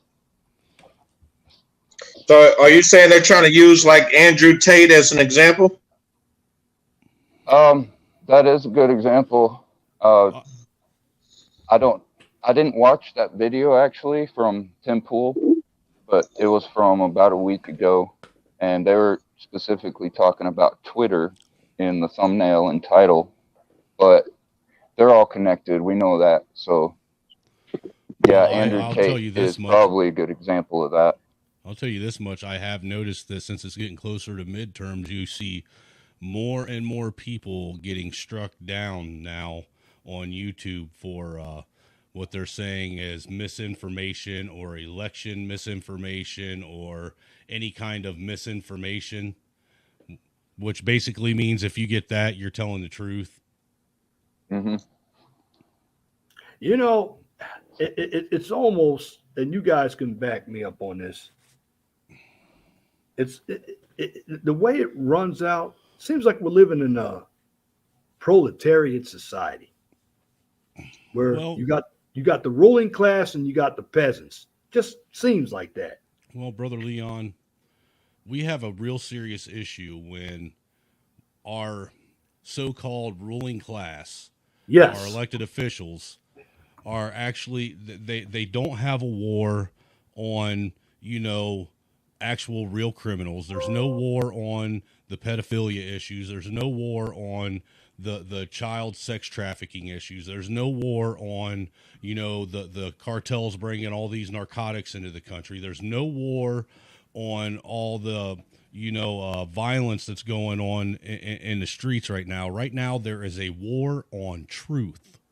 And when your elected officials and quote unquote ruling class are scared of truth being told, we live in some really trying times right now. I never thought that I would ever see the day where there is a war on truth. But here we are. You know, it's funny that you say that, Brother Angry Snowman. There was a preacher by the name of Pastor Dow. Subscribe to his channel. He said the same thing. And it really isn't about race anymore. It's about truth. And when you speak the truth, I mean, I know I had a couple videos. I disputed them and they got put back up when I told the truth about the jab. Told them exactly where I got the information from. I've had a couple of strikes on my channel. I was smart enough to dispute them. Now I have no strikes, but that's true in what you're saying. The ruling class wants us to be their peasants. You think about it, and that's what we got in this country. It's sad days in America and really in the world for that matter. When, I mean, look, the truth of the matter is we can't even use these public platforms, which are technically in today's day and age the town square, right, to actually have intellectual discussions with each other about topics and issues that are pertinent to what's going on today. We aren't even allowed to discuss these things. And that's a real issue when they actually are stifling the ability to actually have even a discussion about it one way or the other, to where people can just give their opinions about things. You're not even allowed to speak your opinion on anything anymore, or it's labeled misinformation. Well, not if you're probably on our side of the house, Brother Angry Snowman, because Cyber Toxin, shout out to him. There's a war on truth, morality, and integrity. That's a fact. Just what Brother Angry Snowman just mentioned. You know what it is, Brother Angry Snowman? I think the ruling class is afraid. They're afraid of what we really do know. I think they're afraid of seeing the men in this country specifically actually come together and actually point their gaze all in the same direction at the same enemy. That's what they're afraid of. That's why that's why there's a war on truth right now, because they have watched in the last 2 years entirely too many people that should not be getting along and having discussions on platforms like this start having discussions they really didn't want to see happen. Right. And let's be realistic about it. And they are, they're at a fever pitch right now, trying like hell to keep us from coming together. They're doing everything they can. This ain't even about the women. This is about the men in this country. I'm gonna tell you right now, they're scared to death to see me, Mr. G, Cyber, you, and all these other men in the chat and on all these other panels and on these other chats all fix our gaze on them. They are petrified of that, because when that day happens, they know that they know their game, the jig's up, their game is over. Well, that's a fact. And all it takes is for the public to see that we can, because they're trying to suggest and beat it into our heads that we can't, that we're powerless, so that they can be the solution to everything. That's why they're pushing the fear and the confusion and that's chaos. That's why they want to take our guns and everything as well. They shout out to Brother Nate, satanic, globalist, leftist elite. But see, it ain't even just them anymore. It's everybody. It's the right, it's the left, it's the center, it's all of them, man. Man, I'm telling you, out here in the real world, yes, when it comes to this common citizenry, I will agree with you, Nate, that the leftists are loony and have lost their damn minds. Yes, absolutely. But as far as when it comes to the ruling class, it is every last one of them. You have to remember, not a single one of them blokes have not a single one of them have our interest in mind. They do not care about the American people at all whatsoever. All they want is they want to steal your resources, your wealth, and your children's future. That's what they want to do. That's why they're destroying it from the bottom up. That's why I highly agree with Angry Snowman. I have to, man. You know, and I kept beating this like a drum. Okay, the guys on the left and the guys on the right. I said, look, man, both parties are fucked up. It doesn't matter. Okay, I don't care if you're rooting for the left, rooting for the right. They're both parties are fucked up. Okay, they need to just go ahead, man, and have a brand spanking new or old party that used to be in the crowd to just come on in and say, hey, man, look, both parties are fucked up, man. Let's just go ahead and let them do their thing. But that's too much like right. You see, Robert? That's too much like right, man. You know, we had a guy in our state that actually is, he's an independent, you know, and he's actually said, look, you know, there's a chance I might lose, but hey, I'm going out with the least fighting, and I can't be mad at the guy. I mean, both parties, right, left, right, it doesn't matter. They have sown for so many years since I was born, right, that they have fucked up. I got a birthday next month, and I have not seen any type of difference, right, of improvement. I just haven't, man. I mean, we're still the only nation on the fucking planet that cannot get universal health care for shit. We can't get prescription drugs at just a nice, flat, even cap. I mean, we just can't figure certain things out, man, that other countries can, you know? I mean, we got third world countries that figure this shit out, man. Like, it's crazy, you know? Well, shout out to Brother Nate. No one likes the rhino neocon Republican establishment. Facts. Now, Nate is right, and I agree with this. Only one party is really promoting the pedos, and that's the left. Well, no, I disagree with that, because if the right's sitting back and keeping their mouth shut about it, they're culpable.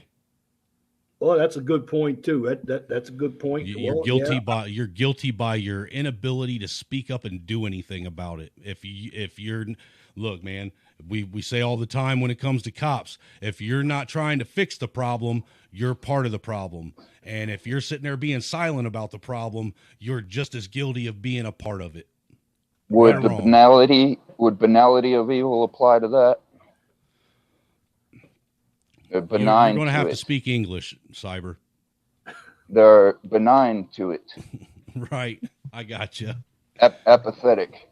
Right. Now, Nate says it doesn't matter. The left made child molestation legal in California. Senate Bill 145. That's true.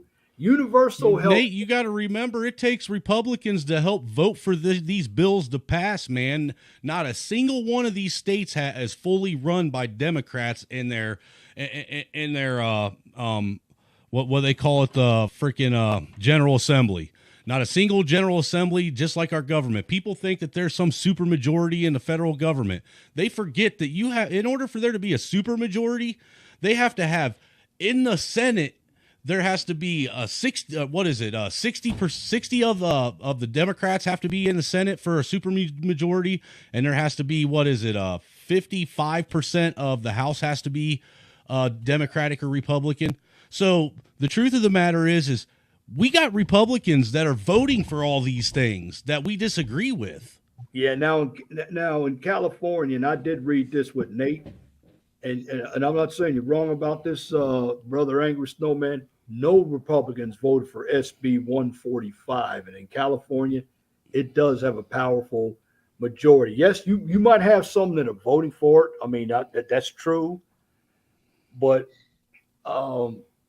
if you look at California and you look at New York, I mean, you think about it.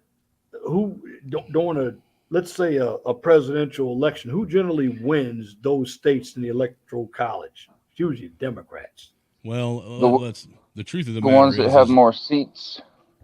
Well, the truth of the matter is you look at the people that are sitting in Congress right now, where all the real power is. All these people are 50, 60, 70, 80 years old. Yeah. Know, the majority of Congress is older than us right now. Older True. than us. Even the majority me. of Congress. That's true. You know, Wow, isn't you that's 401? That's out Oh, of they are. 100. That's out of 537 seats in Congress. Okay. Yeah. A lot of those seats come from, well, a lot of the power in legislation comes from those seats, which is represented by not necessarily just the size of the state, but the size of the population there, regardless of legal status, regardless of legal citizenry. So it's per capita, and the places that have these sanctuary cities are boosting them up, and it allows for more power and more push. The point I'm trying to make states. with me bringing that up is the reason why you see such extreme push for all these radical bills to be passed is because these people that have been in power for the last 40, 50, 60 years are literally, they know their life is coming to an end. Not their career, their life is coming to an end. Thank you. And they are trying with everything they have to make sure that they pop off and set off everything that they intended to set off when they got put in these positions. Why do you think in a lot of these cities, a lot of these liberal cities, you have the offspring of these very people sitting in Congress running these cities and sitting in the general assemblies of a lot of these liberal cities and a lot of these red states as well? You know, when you really dig deep into politics, it's full of nepotism. Straight up, it's nothing but nepotism. Strong nepotism, strong bureaucracy, political ass. I mean, it's just what it is. I mean, 100%, man, 100%. And it's been like, and then it's been like that for years. He's right. And if you want to see this country change, we need to stop voting for these people that have names that we recognize with, like the Kennedys and the Maxine Waters and the McConnells and, you know, all these people that have been in politics since politics has been around. It's time for the working class. But you know the working class Americans, you know, the middle class. It's time for us to take this country back. And the only way we're going to take it back is if we get up and we all rally and run for these offices. Do you really think that if you got a blue collar middle class guy running, or female for that matter, even though I disagree with that, you know, but you know, blue collar male running for politics, that the majority of the population ain't going to vote for him over some wealthy bureaucrat? Well, where was it that trucker guy made a surprise win about Jersey a year ago? Jersey. And you know, Jersey's a blue state. Yeah, that was refreshing to hear about. Yeah. Now, Brother Nate says Wyoming and Alaska, they're getting rid of all the neocons, which is true, and the rhinos. Look at Liz Cheney. She had a name. Remember, the Republican establishment were all on. Yeah, Liz Cheney got voted out of there. She's gone. I think, her last term, yeah. And Mitch McConnell, Mitch McConnell was saying part of the reason not she's gone, but a lot of them, they're not getting both the House and the Senate anymore. In his opinion, it just boils down to the quality of leadership. You know how you sit up there and they say, well, we endorse this particular person, but when they endorse this particular person, right, they haven't actually weighed out the quality in the person or whatever. I don't care. I don't care about the quality or anything. It's the party, the goddamn party. Just switch up, bring a whole nother party in there. That's all they got to. Well, they got us convinced that this is a two-party country, and really, there's like 8 parties in this country, and they keep it under the guise of the Republicans and Democrats, which is amazing that people buy into that bullshit. Right. Maybe Liz and her dad could take Hillary on a turkey hunt. What's up, Brother X? Salute my boy, Brother X, Teapot. Welcome to the chat. But you know, I think another thing that could really help this country too, and I'm a fervent believer in it, is I really honestly believe that you should have to be a property owner in order to vote for anything in this country. And that's even excluding, that means it would exclude me from being able to vote because I'm a renter. I don't own property, but I think that you should have to be a property owner. And I think that you should be one of those people that actually pay taxes and not receive an income tax return.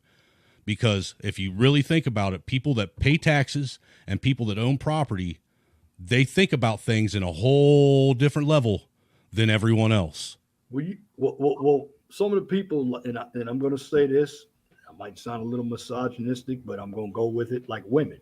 They vote for the government. Go with it. Go with it, 411. Hit it. It's true. I think the 17th should be repealed anyhow, personally.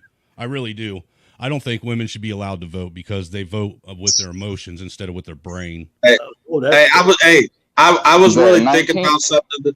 I was thinking about something today. Yeah, I was taking like a long walk and I had like a thought. I said, what would really bring the North American woman down to her knees? What would really do that shit? And I said to myself, if we had the Thanos glove and said, boom, snap.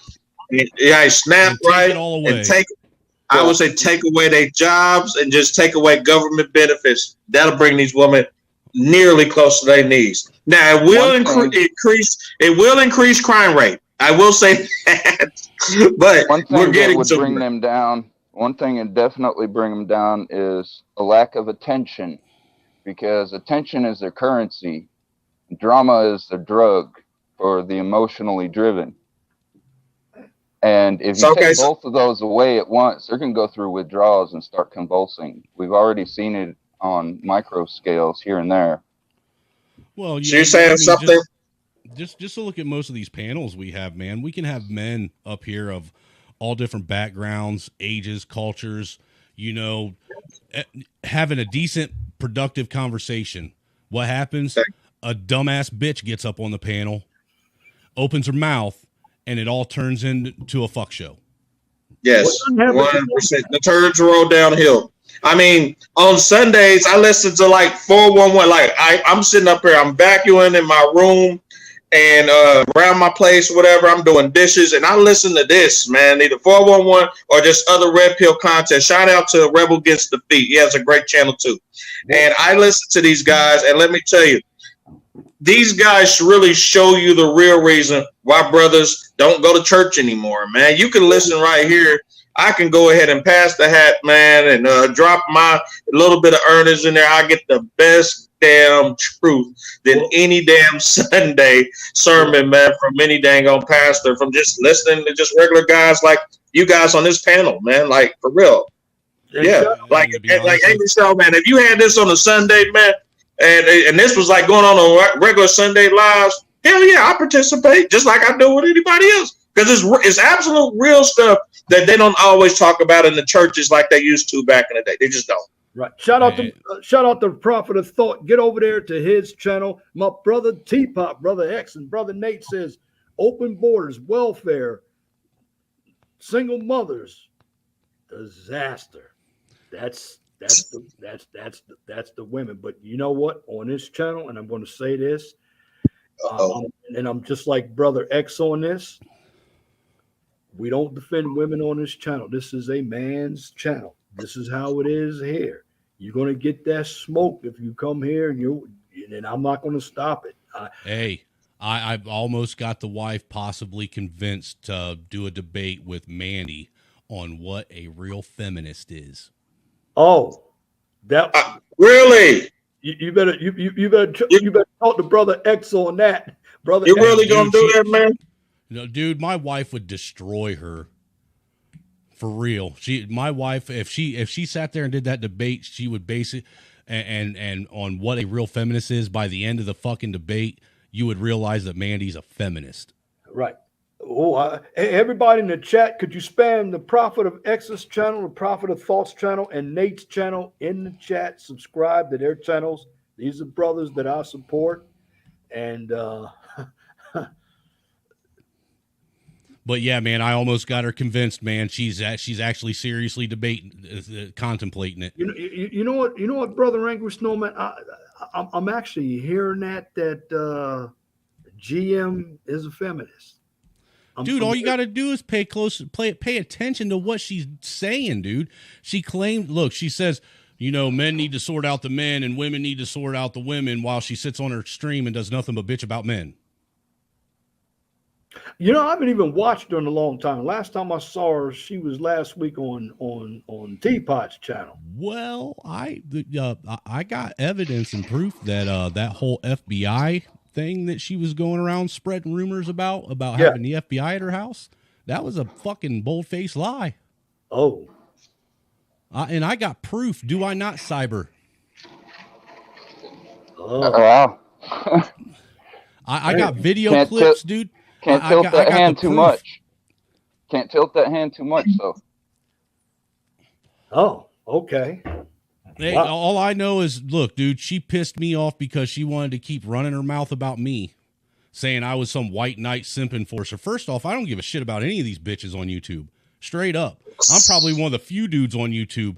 Any of you guys will attest to that I don't give a shit about any of these women at all whatsoever. Yeah. Well, according to her own defining parameters and how she has claimed she categorizes women as feminists, she falls right in there. She says if they're making excuses for women's bad behavior, blaming men and such, that's what she uses to categorize them. Okay, she falls right in there. I have a question for the panel. 411. I want to start with you, and anybody else, doesn't matter. Okay. Have you ever been on a date, right, or just met a woman, and she actually looked you dead in the eye and said, "You are the man. You're supposed to do this, or you're supposed to do that. You're supposed to pay for this. You're supposed to hand me this. You're supposed to hand me that." Oh, you want me to go down a deeper rabbit hole? You're supposed to put on your cape and save me from a fight that I started. Okay. Have you had a woman that actually came to you with the entitlement of saying that you're the man and you're supposed to do X, Y, and Z? I want to know. You know what? I've never had that, and I'm gonna tell you why. That wouldn't go with Leon Jones, because rule number one, if you have my dating rules, I don't put her on the school. I'm not married to her. I didn't hit it yet, and I'm not going to. That's right there is entitlement. That's exactly what I'm talking about, and entitlement. But there are some men who will cape for that. And let me give you an example. Nate, he had him on a brother.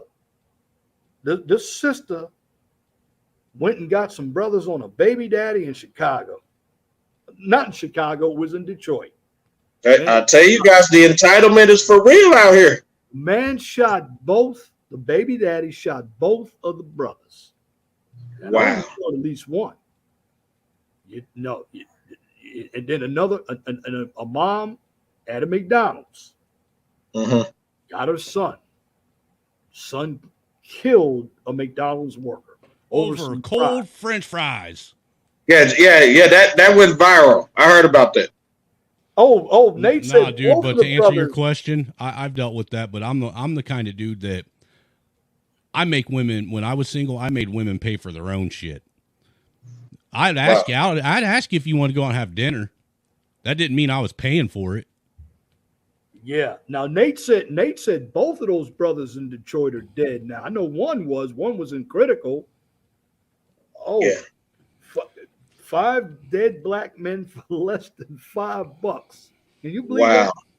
See, Kamasi, what's up, my guy?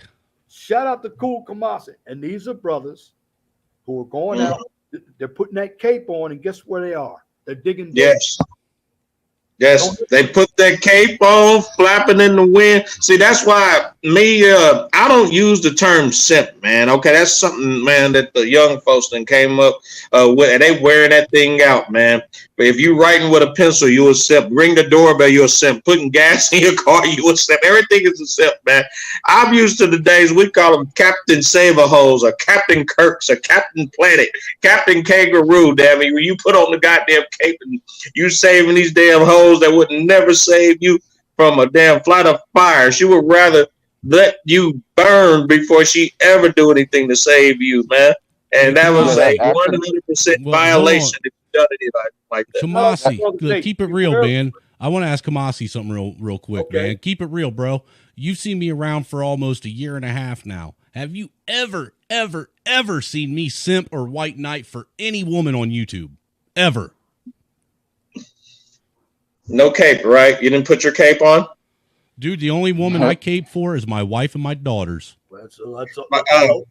That's it. Hey, my partner, I asked my partner that question the other night, man. I said, man, do you have a cape, man, that you can actually save for these women? He said, I'll tell you what, if your daughter finds a cape in your household, right, she's a bad motherfucker. She ain't gonna find no cape here. My daughter, she's 13, she was laughing about that stuff. What did he say? What did he say, Angry Soul Man? He said nope. He said nope, and he's literally watched black girls when I come up on panels sit there and try and get my attention, and me just blowing off like they're nothing. I don't play that game. SIMP means suckers idolizing mediocre pussy. Or shout out to. So you have to be idolizing them to be a simp. So you have to be an idolater of women. Let me hit the chat right quick. Shout out to Brother Nate. Beware of the Protect All Black Women Death Angel. Brother Nate did a good stream on that one. You might want to check that out. Brother Nate, I've never called the woman I think you're cute, beautiful. Only call a woman beautiful who does beautiful things for you. Kamasi just said the snowman's heart is. I'm surprised Nate ain't on the panel with us, man. He going in like that chat up today. Did you see Kamasi's comment? He said snowman's heart is as cold as Antarctica.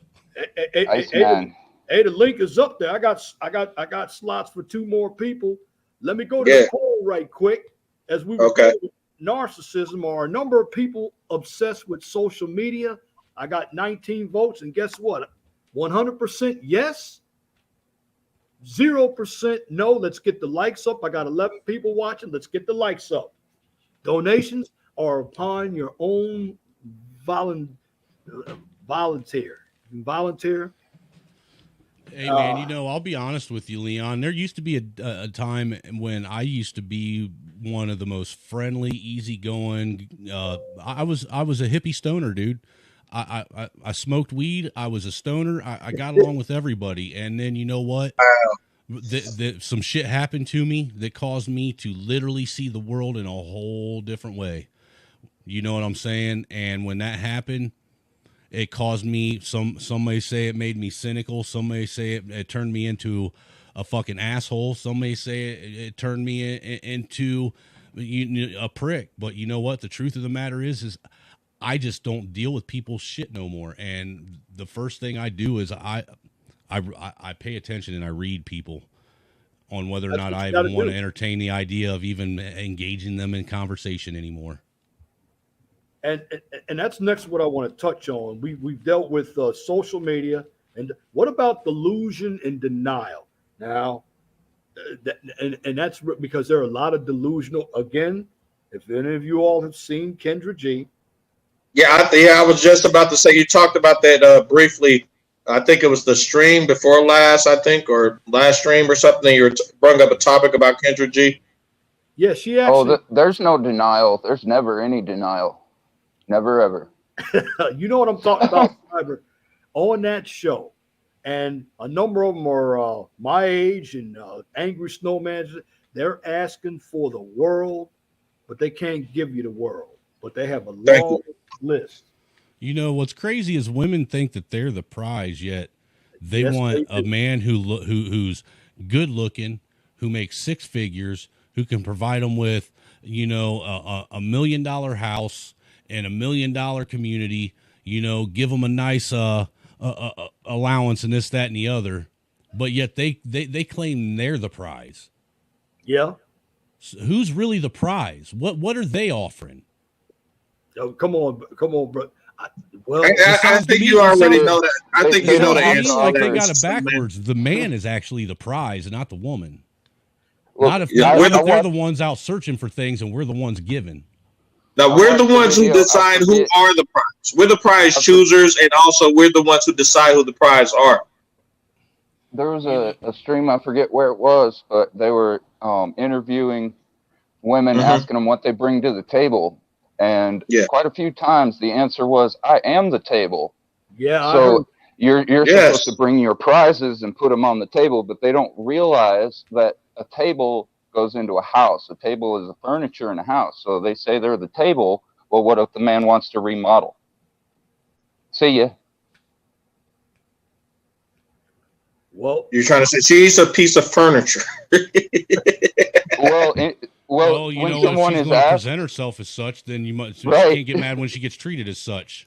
when someone asks, what do you bring to the table? They say, I am the table. Well, you think I'm a chair, just supposed to be under your table? You're under a roof.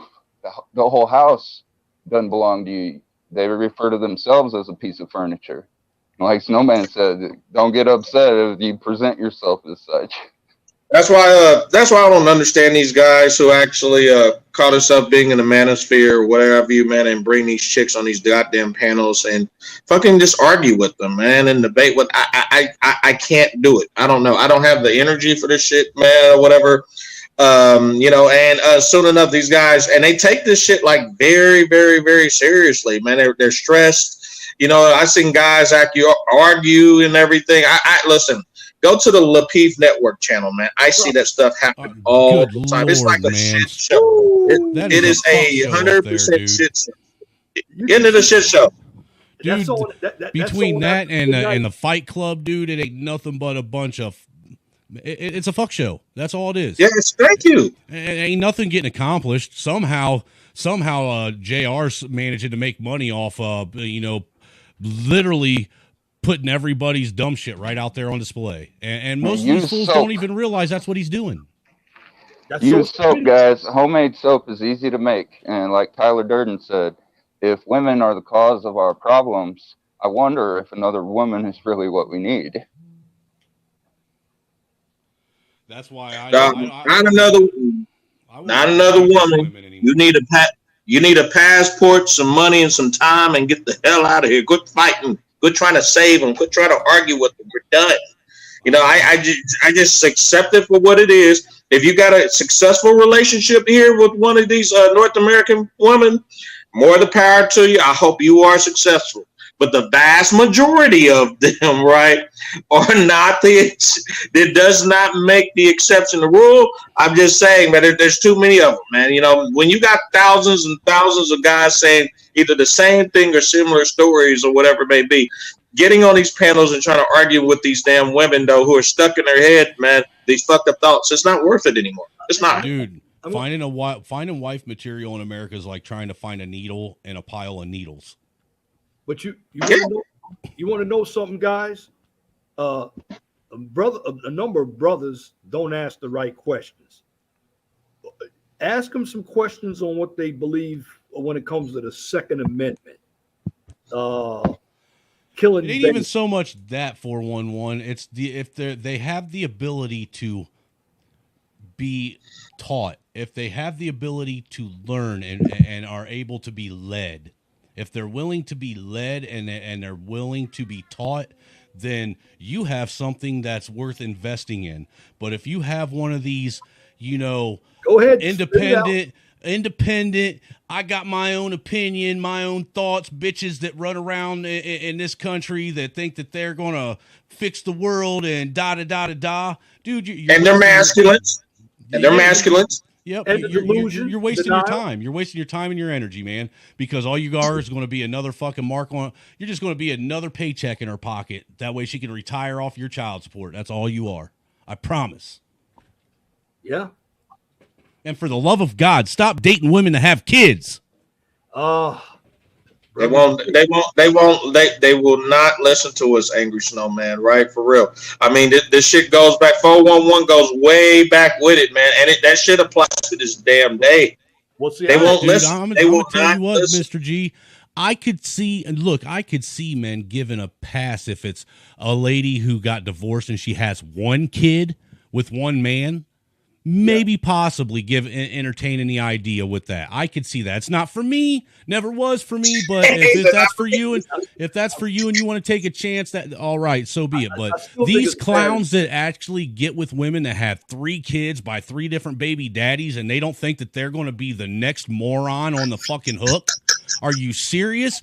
You have 1, 2, 3 different red flags telling you what she's going to do to you if you fuck up and don't play things the way she wants them played. Oh my God! You and 411 can easily do just plan out just a solo content video on that fucking topic. Like hands down, I could tag team and just go in. Shit, y'all could. I take it a step further. I talk about the ones that are grown. And they got there. It is. Well, I do. Remember, 34 years old, 28 years old, still standing. Well, these women are getting pregnant and using kids as a fucking retirement package. That. You know, I did a video on that. They're using the foster kids system. That's how some of them are making a lot of money. I'm telling you. They making a kill. That's why you made that topic about, is it a scam? Didn't you call it? Is it a scam? Are they using the government as a scam or a come up? It was something like that. We did it like 2 weeks ago. I'm lucky that video is still up too, by the way. Yeah. Dude, yeah. And you didn't get no strikes, no red flags from it, nothing. Look, me and the wife were actually looking into it, and dude, just to have one foster kid, you ain't making a whole lot of money. So in order to make money, you got to have like a whole house full of baby kids up in that bitch in order to make money. Well, you know, when I was living in Pennsylvania, they were paying $1,500 per foster kid, man. Yeah, I remember you were telling us that, man. Damn, because I here in Missouri, you don't get paid shit, man. It's like close to $400. Same way, dude. Indiana's the same way. I think you get like maybe $700-800 a month, and it's all reimbursable money, is what they're doing. They're reimbursing. They reimburse you. I see. Now, see, so they don't cut you a check. Pennsylvania, they cut you a check. Well, they're cutting you a check, but they're saying it's reimbursable money on what you're spending to take care of that kid. You know, like on the food cost, the travel cost, this, that, and the other. You know what I'm saying? They call it. They call it reimbursal. Hey, hear me? Yeah, they call it. I didn't catch on. I just thought about what he was saying. Angry Man, it makes perfect sense. They call it reimbursement, right? Right. So you could have actually spent more. So they say, well, hey. But we're going to cap it off around $600-700. That's all you get. Well, like I said, in Pennsylvania, they cap it off in Pennsylvania. They get $1,500 to $3,000 per kid. Yeah, a pop. Now look, dude, if you get a completely messed up kid, they'll give you good money in Indiana for completely messed. If you house a completely messed up kid, they'll probably murder you. Oh yeah, that is true. If they are this, and look, I know this. I know the partner of mine. I think it was to this day. He can't have kids, but he was making a killing. Man, he was like a killing. He came out with his own disability home, man, and he said, and he puts up the front, man. Yeah, I like working with kids and shit, man. But let me tell you, man, when I say the government take care of him, they take care of him.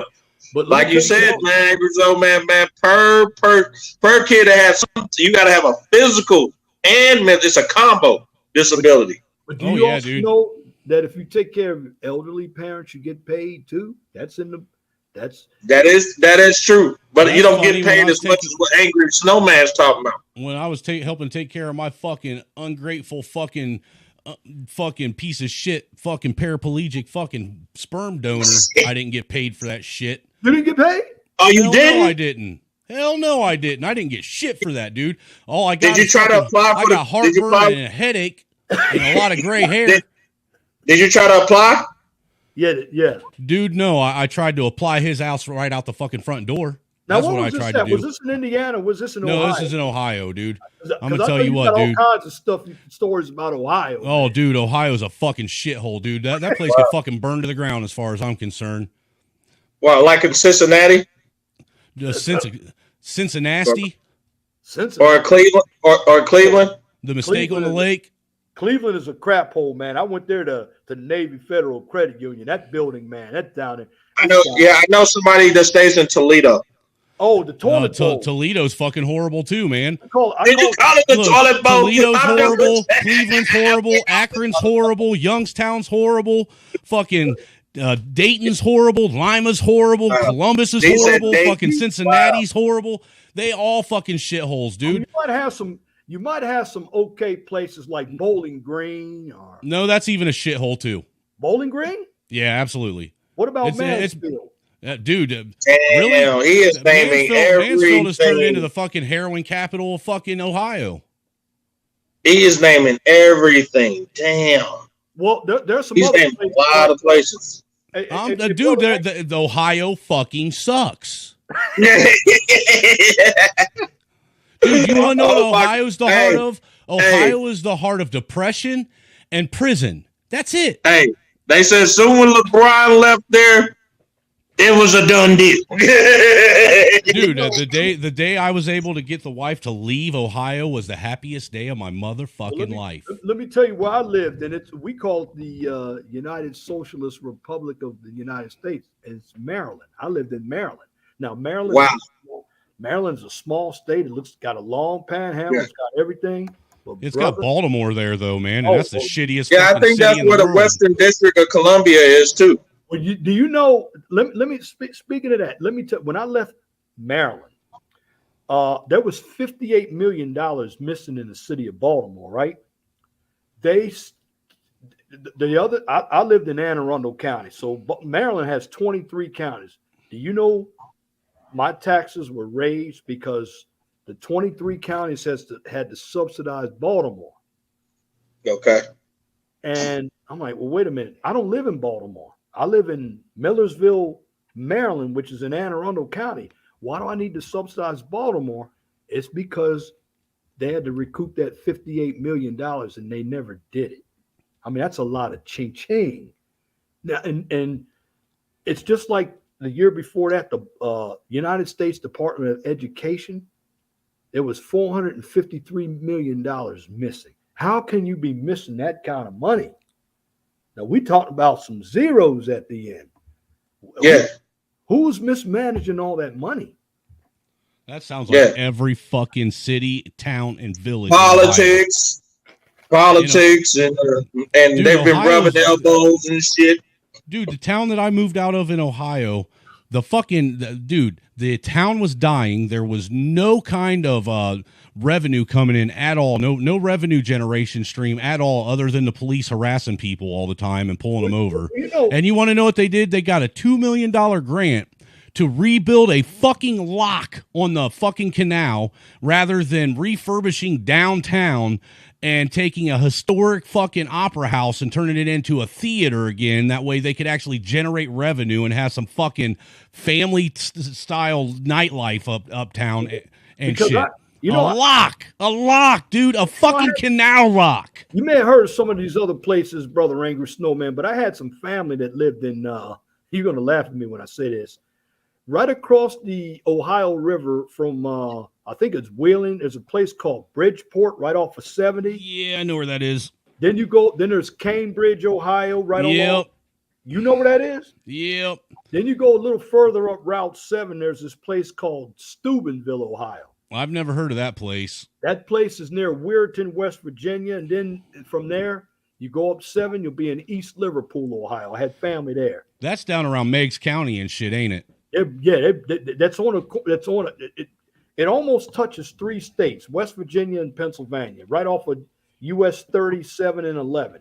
And that place was poor because from there you go up 7 or 11, and then you can get to Youngstown. Youngstown is a shithole. Oh, Youngstown, and then you might have some places like along the Erie River, like Conneaut, Ohio. Just before you get into Look, dude, the problem with Ohio is Ohio actually used to be a decent state. It was part of the Rust Belt, man. There were many, there were several GM plants. There were several Ford plants. There, a lot of people don't realize, but like the Blue Bus company built buses in Ohio. The Ohio was also part of the steel and iron industry where they had a lot of foundries and shit in there. And not to mention a lot of Ohio's bread and butter, a lot of people are unaware, but Huffy was founded in Ohio. Three of the main Huffy bicycle plants were in Ohio, man. And when fucking Clinton signed that goddamn NAFTA deal and all the damn companies moved to Mexico, I'm talking like Whirlpool left, Huffy left, all these foundries up and took off and went to like China and shit, and wow. You went way back when you named Huffy. I remember that Huffy guy was hot. Now remember that commercial? Yeah. Huffy guy, white heat. But look, dude, the thing is all these, dude, it is a economically depressed state. There's no wealth there at all anymore. Well, you look at Pennsylvania, brother Angry Snowman. I lived there. You know what dried up there? All the steel. It was Bethlehem, because my dad worked at Bethlehem Steel, but he worked at the Sparrows Point plant in Maryland. But they had a Bethlehem Steel. See, and I guess with Indiana, they still make things. Now they still make trucks in Ohio, because when I'm going up into Pennsylvania, right when I get off the Ohio Turnpike on the I-80 East, I don't know if that's Kent State. It's just before you hit Youngstown. They still make trucks there. I can't remember what the name of the city is, but now see, the problem though with Ohio too is like the foundries and a few of the auto dealerships that did stick around, they don't want to pay worth a fuck. Like I got out of high school and I worked at the St. Mary's Foundry, which was a gray and ductile iron foundry. Right. I mean, and we made all the pumps that for aerial and shit, and the pumps that they made were the pumps that were used to actually pump the crude oil through the pipelines all around the world. All right. So it isn't like we were making, shit for small, mediocre companies. You know what I'm saying? They only wanted to pay look, I started out of high school making $8.50 an hour working in a fucking foundry. By the time I quit 13 years later, foundry. Wow. By the time I quit 13 years later, and I was running two 20,000 pound fucking inductotherm melt deck furnaces. All right. I was only making $15 an hour 13 years later. That's not much. $15 an hour. Goddamn. Wow. So these places don't want to pay people at all to do anything, and it's slave labor. Well, nobody wants to work for that shit no more, man. They don't want to pay you, and they don't want to respect you either. Well, and then when you hurt yourself, they fucking hire lawyers to go to court and try and fight you on any kind of compensation. Like the reason why I had to quit there, I blew 2 discs out in my back. Wow. You know what I'm saying? The only reason that Ohio sucks is because Chicago blows, and that's because of the politicians there. But then there's also that Cincinnati racism that they got going on. Not really sure what that's all about. I just had to make a quick joke before I leave. Ohio is basically like living in Michigan. Oh, Michigan is. Ouch. Who lives in Michigan? I know I got some frat brothers who live up in Michigan. Wow, Michigan. Well, my phone's getting hot, so I got to hop off of here. All right, hey, thanks for letting me come up. Hey, take it easy, easy, Cyber. Y'all have a good day. Take it easy, Cyber. Good to meet you again, man. Snowman, peace. Peace. Yeah, but there are a lot of states, and you got to look at, that's the thing when I tell people, because I see a lot of different plates when I'm on 65 traveling here in Indiana, 65 and 70. Yes, 70 goes right through here, there, brother G. Right. Okay. Yeah. I know you had told me that, but I was like, wow. Yeah, because 70 is our biggest main highway next to I-435 out here, man. We got I-435, 35, I-29 north. You go all the way through Nebraska and all that and everything. But 70, those are our main highways out here. Well, here we got one big central city, and Brother Angry Snowman knows it. It's Indianapolis. Okay. All the highways connect to Indianapolis. Home of the nappiest ninjas. Nap time, that's what we call it. But it's growing. Nap time. Wow. Indianapolis is, I don't know, Indianapolis is growing. Indianapolis is a weird city too, man, because y'all let me know some new stuff. I didn't know. Indianapolis is so back and forth, man. Like, there'll be a period where, the liberals are running shit and the city's going to shit. And then there'll be a period where, the conservatives are running shit and everybody's getting along. I mean, it's weird, man. It's really weird in Indiana or Indianapolis. It really is, man. It's a whole different like a culture and demographic there than anywhere Not like else Chicago. I've ever been. It sounds like here a little bit because our state is a swing state, man. They swing left and fucking right, man. For real. You're in Missouri, right? Missouri. Yeah. It's like you're a Midwesterner too, man. Hey, you are Missouri. Yeah, I'm right here. Yeah, we call us the heart of America, man. Right here, in Kansas City, Missouri, man, the heart of America. Well, Missouri is still a red state because, how far is St. Louis from you? Because that's on the other side of. Yeah. So the only two major cities, man, is Kansas City and St. Louis. And like I say, I always tell people right there, like, damn, well, we thought your state was a Republican state. You would think so, because you have like mayors, and then you have like congressmen and senators, right? They'll win hands down. But when it comes to like presidents, or when it comes to like governors, in most cases, they'll win this state hands down. Because you all had somebody in there named Claire McCaskill. God, I couldn't stand her. She was a senator from Missouri. Now you do have Columbia, Missouri, and Independence, Missouri. I mean, Independence, Missouri is the home of Harry S. Truman, man, and I like staying out there. I do. I wouldn't mind moving back, but one of the problem is, like Angry Some Man was saying about that other city in Indiana. It is a meth capital. I am not lying, man. It really is. But it's like covert. They like really hide the shit out there, right? But it is a fucking meth capital. I am not gonna lie. Hide that shit, man. Have you ever seen meth heads try and shop in Walmart in the middle of the night while they're fucking zooted out? Dude, I had a boss I had a boss. I used to work at Wonder Bread. I was an engineer up there, right? Hostess brands, Hostess cakes and shit. And he was a plumber. He was a meth head. And I swear to God, I remember I was green at the time. And we would start on like some serious ass projects. And he always had a habit to we would start these motherfuckers and then leave that project and get on another one. Leave and get another one. Leave and get another one. And I asked him, dude, when are we going to finish up with this, man, before Oh, yeah, okay. We're back over there, and for real, it was like he was all over the place and shit, for real. And that's one thing the meth heads always do. They start these serious ass projects and shit, man. And then, right, they start like 10 other projects and never finish shit, man. It's just how they operate. Let me get to the poll right quick, guys.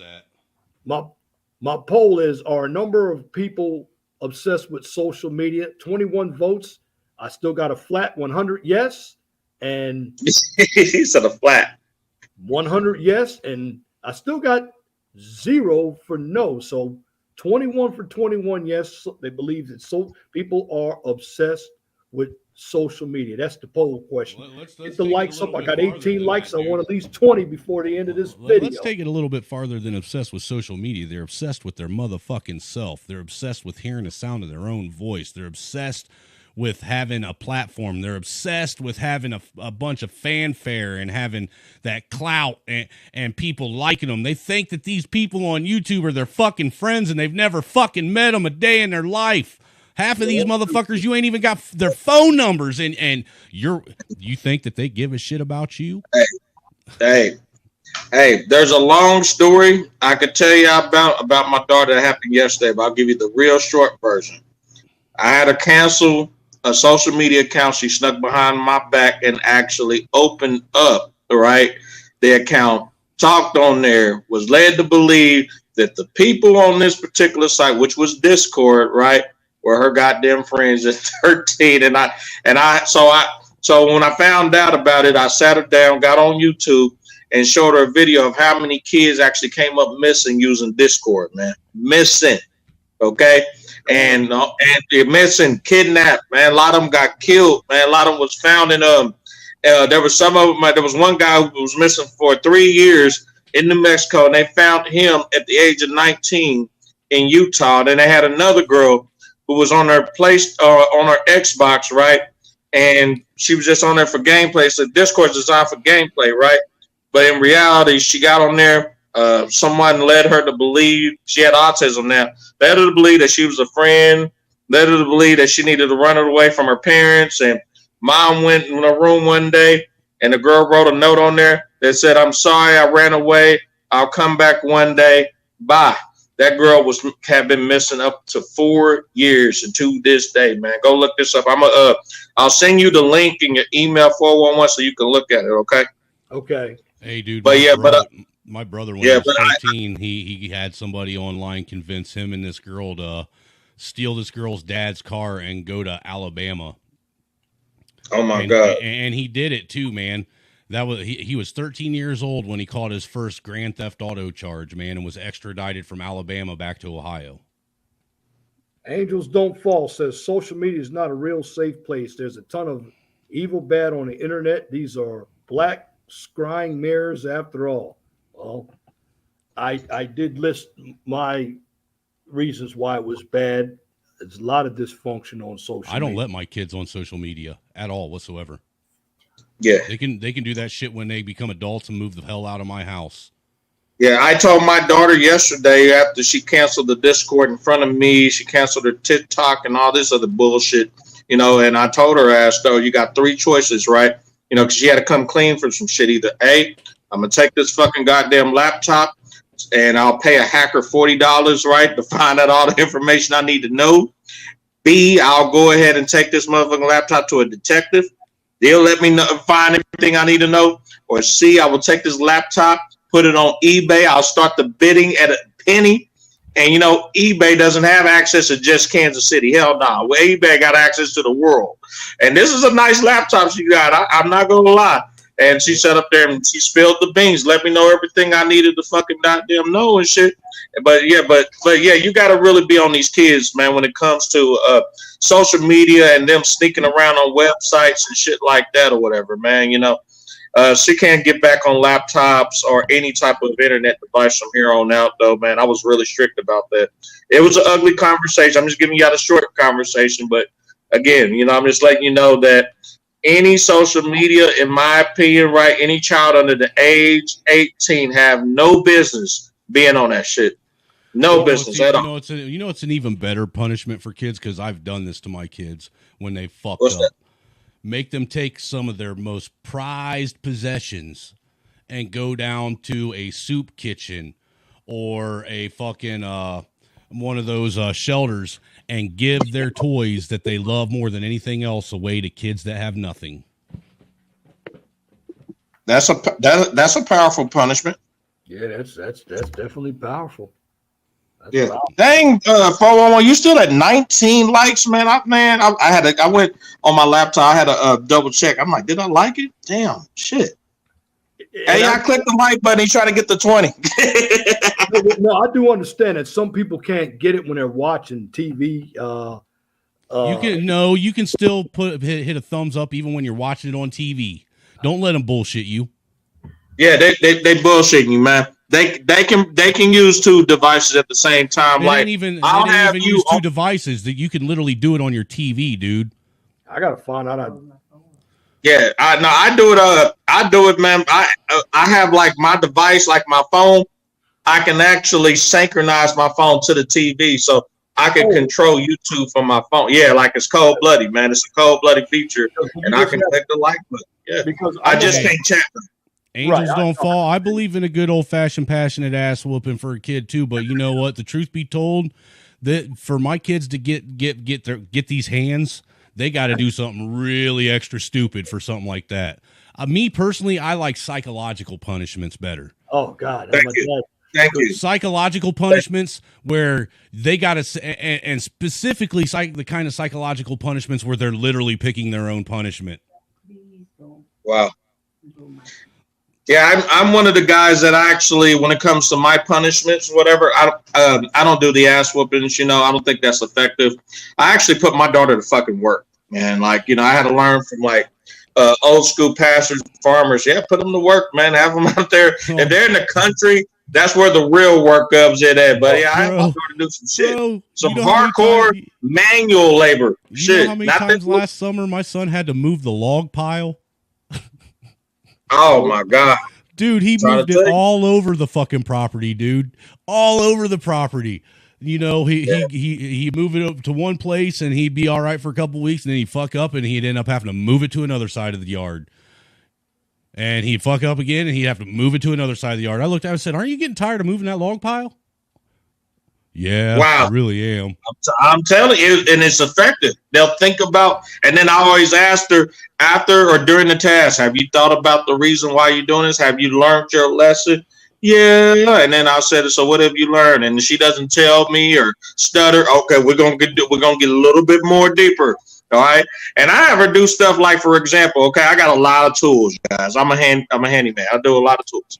I have her take all of my hand tools, right? We'll put it all in a big ass bucket, and she got us clean every single one of my hand tools, soap, water, bleach, or whatever, one by one, man, and dry them. And then if they're not clean, she got to do them all over in the hot sun and everything under the shade. I don't care. Well, no, that's pretty good. I just believe that too many parents are friends with their kids. If you don't believe me, absolutely. Watch the show, and I did a video on it. It comes on TLC. That's why I refer to these shows. Watch it. It's on again. It's called Smothered. Now, Smothered has the sister-daughter type, where the sister and daughter are hanging around each other. And then there's another show called I Want a Mama's Boy, and these mamas are basically now the mamas. When it comes to the women, though, I will say this on I Love a Mama's Boy. They are right, because they just believe that the younger women, they don't know how to do anything. You're talking about the table. They don't know how to cook. They don't know how to clean. They're all about them. Well, that show, because I had to step back on I Want a Mama's Boy, and I see what the mom, now they have some extreme ways of questioning the woman, but I understand why they're doing it. Now, on the other one, the Smothered, the mother and daughter are getting in a shower, and then they're sleeping in the same bed together. And then there was one show where the mother. Yeah, you look at both shows with a red pill lens. You take out the regular glasses, put the red pill lenses on, like shit. Listen, when I see a daughter and mother sharing the same bath water, mother's getting out. I mean, there's something wrong with that picture, man. That's somebody needs to be calling CPS on that bitch. No, these are grown daughters, man. Grown. That's nasty.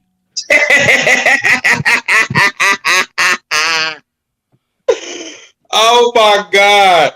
Brother Angus Snowman, if you all got Amazon Prime, you Nope, I got rid of that. I got rid of that devil hole, man. There ain't nothing but garbage and trash on Amazon. It's that garbage and trash. But you got to see that those shows, and just like dude, I grew up with, what was it? Real World, Road Rules, and 15 and Pregnant. I don't need anything other than that. That destroyed the American community. Just those three shows right there. Yeah, but the thing of it is you got a lot of that going, like A League of Their Own. If you watch that, like I said, the new one is they actually put a homosexual spin on that, whereas you got women lip locking on that show. Yeah. See, that's the other issue that I have, man. Why is it that these fags think that it's all right to put their shit right out in everybody else's fucking face for everybody to see in full display, but yet they want to sit and criticize heterosexuals that just want to hold hands or give each other a hug? I'm supposed to keep what's natural out of public view, but it's all right for you to sit there and do your weird fucking dildo dance all over the fucking place for the whole world to see? You know the funny thing about that, because I did a video on that. The homosexual couples, they basically emulate the heterosexual, where you got one that looks like the man and one that looks like the woman. Um, I said that's amazing to me.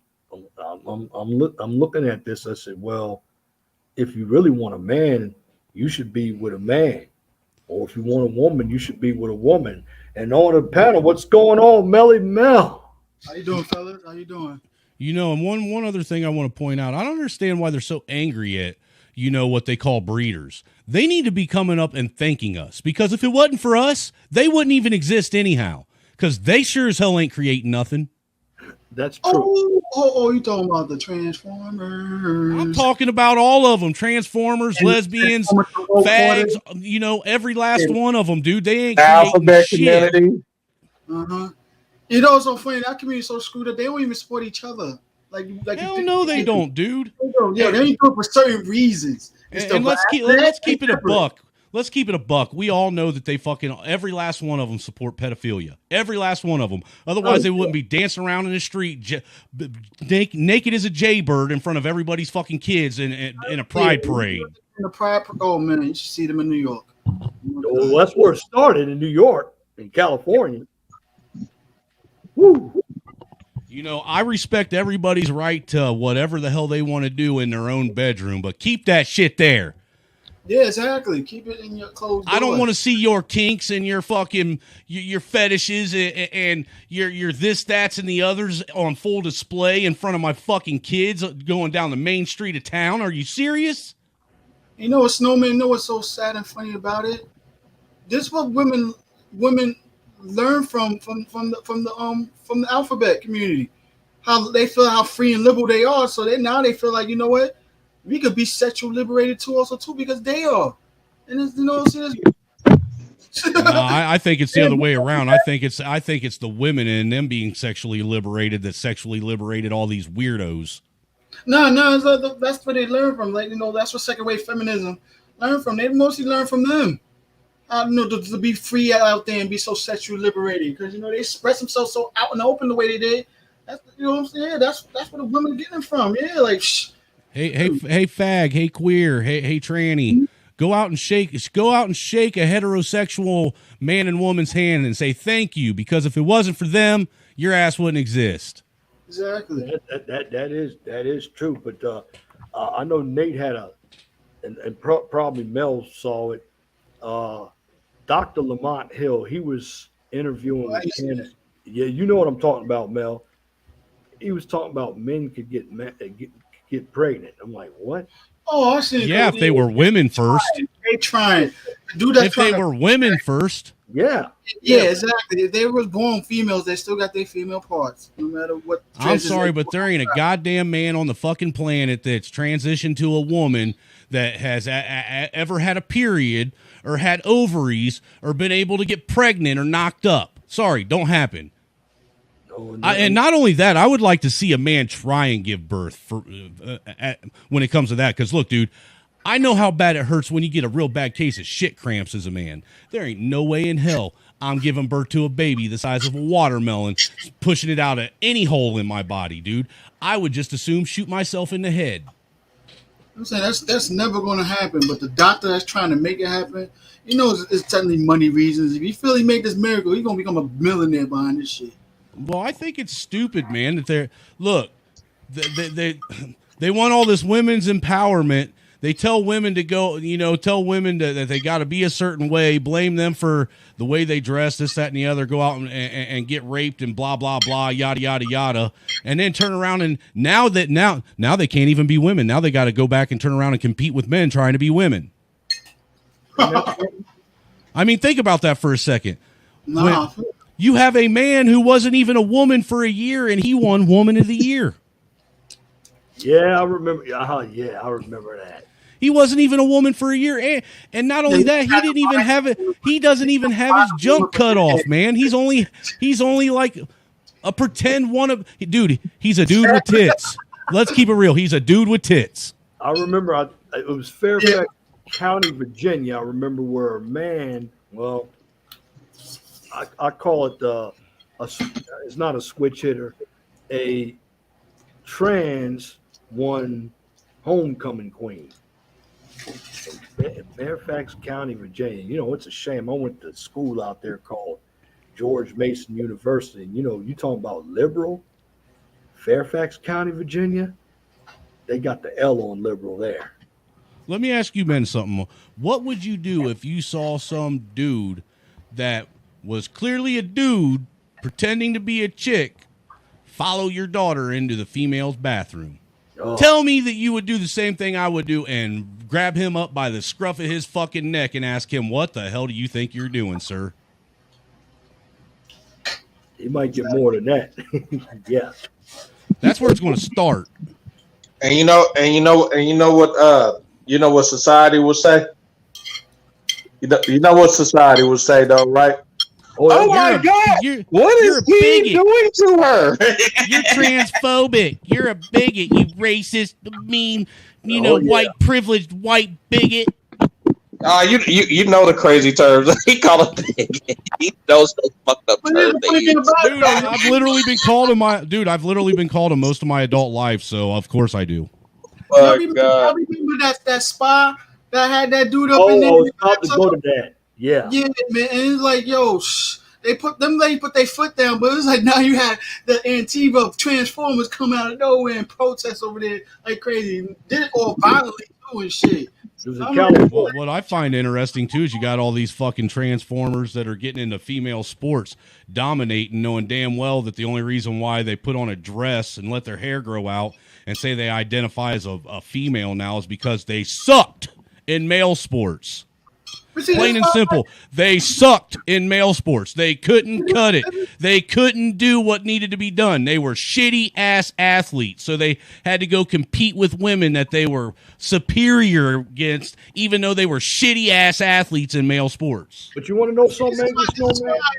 I'm not getting in that fight I'm not joining the women in that fight like that because they're the one that supported it. So they started that shit, you're right, but you know what? It's our daughters that are having to deal with that bullshit. So that I'm like, you know what? This is y'all fight. Y'all gotta clean that up. Yeah, but honestly, it's our daughters that are having to deal with the fallout from that shit. Yeah, but see, the women are canceling themselves out. See, when you put the alphabet community and the feminists together, they're trying to basically erase patriarchy, but they're really canceling themselves out, particularly women, because now you got the let's just be honest, I don't believe the feminists and the trans women get along at all. They don't, dude, because you want to know what's crazy, and I don't understand why it's happened, and I think that every one of you brothers should be pissed off about it, is the alphabet community's literally attached itself to the black community.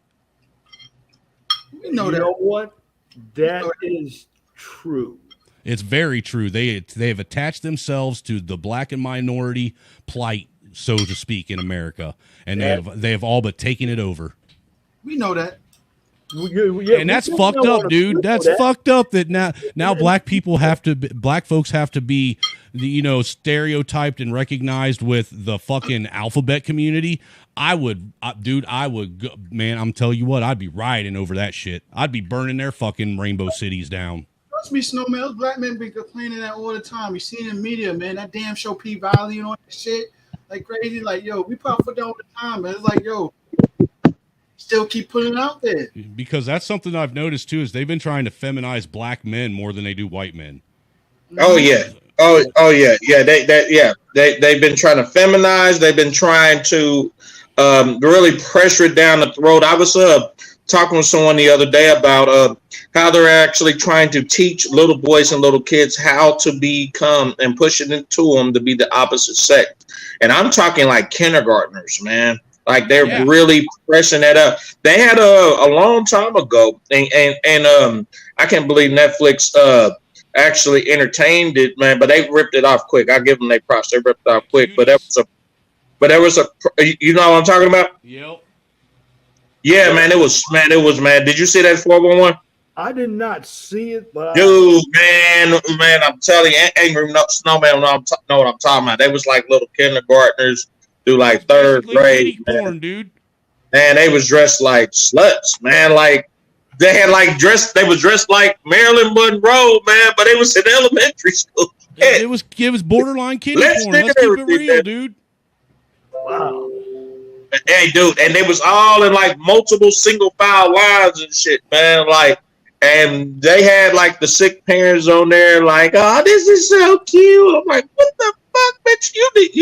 That bitch she every chick that said that was cute, they need their ass beat, not whoop, beat. Well, look, dude, that's like these people that want to sit and fucking advocate and defend these, you know, what is it, these trannies doing tranny book hour at the libraries and shit like that. Look, dude, if a kid goes to have books read to him, and your child has more questions about the person reading the book than he does about the book, there's issues, seriously issues. Yeah, man. When you got freaking preschool teachers talking about their sexuality with your kids, when they're talking about kinks with your kids, when they're talking about fetishes with your kids, when they're talking, look, dude, I'm here to tell you, any adult that is talking to any preschool, elementary school, junior high school child about anything like that, you're a fucking pervert. You're a pedophile. You should be locked up. Really, if you want my opinion, you should be put in a fucking fire. You should be put in a line, and a firing squad should fucking take you all out. Every last one of you. You're what's wrong with the fucking world. Ready? And Yeah, you got a lot of that. You got a lot of that. Hey, 411, check your email. I just sent those 3 links to you, man, about social media, man. And the fact that people don't get this, I don't understand it. I really don't, man. Yeah, I got them. Okay. Look at them. I might have to. Think about it this way, man. They get record on them. Yeah. Just watch them in your own private time whenever you get a chance, 411. I'm sorry, Mel. I'm gonna do my pre-records, and then I'll probably bring it on so I don't have to use that fair use. Go ahead, brother Mel. But yeah, think about it this way, man. Like, because this is what I've noticed also too, man. Against the women say, even married women, that if you even notice out now, like on social media, you got married women putting up posts from single bitter women as if they are single themselves. Yet you're married. I've seen this a lot all the time, but really catch me while I'm saying about it because of my cousin. And I'm like, well, her situation, like, you know, she married, she got 3 kids, 2 of them are by her husband. The first one's not his. You know, her first son is not his. Last 2 is his. And so they got 3 boys, got a house, nice and everything. And it's like, yo, technically you got the marriage lifestyle and everything that a lot of females be hating on you for. Yeah, you put on posts from bitter females about this empowerment, single bitterment, and keep blaming men about why they still single and everything, as if you're single. I'm like, ain't you know you putting a damn jinx energy out on your marriage like that? That's like, because it sounds to me like her husband ain't putting putting the work down in the home. He needs to be putting the fucking smack down. First off, man, why is she on all kinds of social media platforms? Mm-hmm. Thank you. And I tell my boys on my channel, right, that any woman, right, if you try to get into LTR with, right, any woman, I don't care who she is, I don't care how good she is, the pussy is, the ass is, the head, I don't care how sexually attractive she looks, it doesn't matter. If she has any social media account at all, that is 100% a red flag. And if especially it's a red flag if she says that she won't get rid of it, you need to get rid of her. You need to just remove yourself from the situation. I agree, man. I've allowed my wife to keep Facebook. Facebook. And that is only because that's how she keeps in contact with her mom, her sisters, her nieces, her nephews. Straight up, man. She does nothing but post shit about family and this, that, and the other. And she does not talk shit about our relationship on there, because if she did, it'd get shut down right now. She used to be on Instagram. She used to be on Snapchat and all that shit when me and her first met. First thing I told her, you gotta get rid of all that shit. Thank you. Why? But because why do you need to be putting pictures of yourself all over the internet? If you're with me, you don't need to be doing that shit. I told her, I said, I will compromise and let you keep Facebook, because that's how you keep in contact with your family. I get it. I understand. but you're not going to have 50 million other fucking social media platforms. No. Right. She's got that, and she's got LinkedIn because she's she's a corporate, or she's working her way up into being a corporate executive for Kohl's. Yeah, I know she's on LinkedIn because she you know, and she uses that specifically for job related shit. Thank you. You know what I'm saying? But as far as I just did a video else, bro, on that. look, dude, as far as everything else, my wife don't have girls' nights out. That shit ain't happening. If she really wanted to have a girls' night out, I would be the motherfucking husband that drove her ass to girls' night out and sat at the bar the whole fucking time, babysitting all them bitches while it was going on and driving her ass back home. You want to know why? Because it's my responsibility to make sure my wife conducts herself correctly. right. You better not be giving her no the girls' night. You better not. You better not. How much of a girls' night out is it if I'm sitting there babysitting it? I made a video talking about the vetting period and looking out for red flags. It's a 30-minute video, right? Because I had to tell these guys, man, everything you just said, most of everything you said, right, I said in my videos, because the younger crowd, they don't know how to properly vet them. Some of the older guys, they don't know how to vet them. They just look at the fact she looks good and just take her for what she is. And this chick got about 30 different types of social media accounts. She got even outside attention, you know, and she's attention whoring it up. And they do not know how to just get rid of them. They don't know how to vet them like you did. You nipped that shit in the bud early, and I love that. My wife, when I met her, she was actually going through divorce. She didn't have no kids with her ex, so she was a clean sweep. You know what I'm saying? But she was a broken woman, and she was wanting. You could tell that she wanted to be led the right way. She wanted someone to take the reins and show her what being a wife and a mother was. You know, it was all over. Look, dude, her ex-husband was a complete and total fucking moron. He had no intelligence, no education. I mean, she wasn't even a voter when I met her. If I shit you not, dude, me and her have sat and listened to some of the videos that she had on Facebook 10 years ago when I met her, and the way she speaks now, and it's like two entirely different people. Right.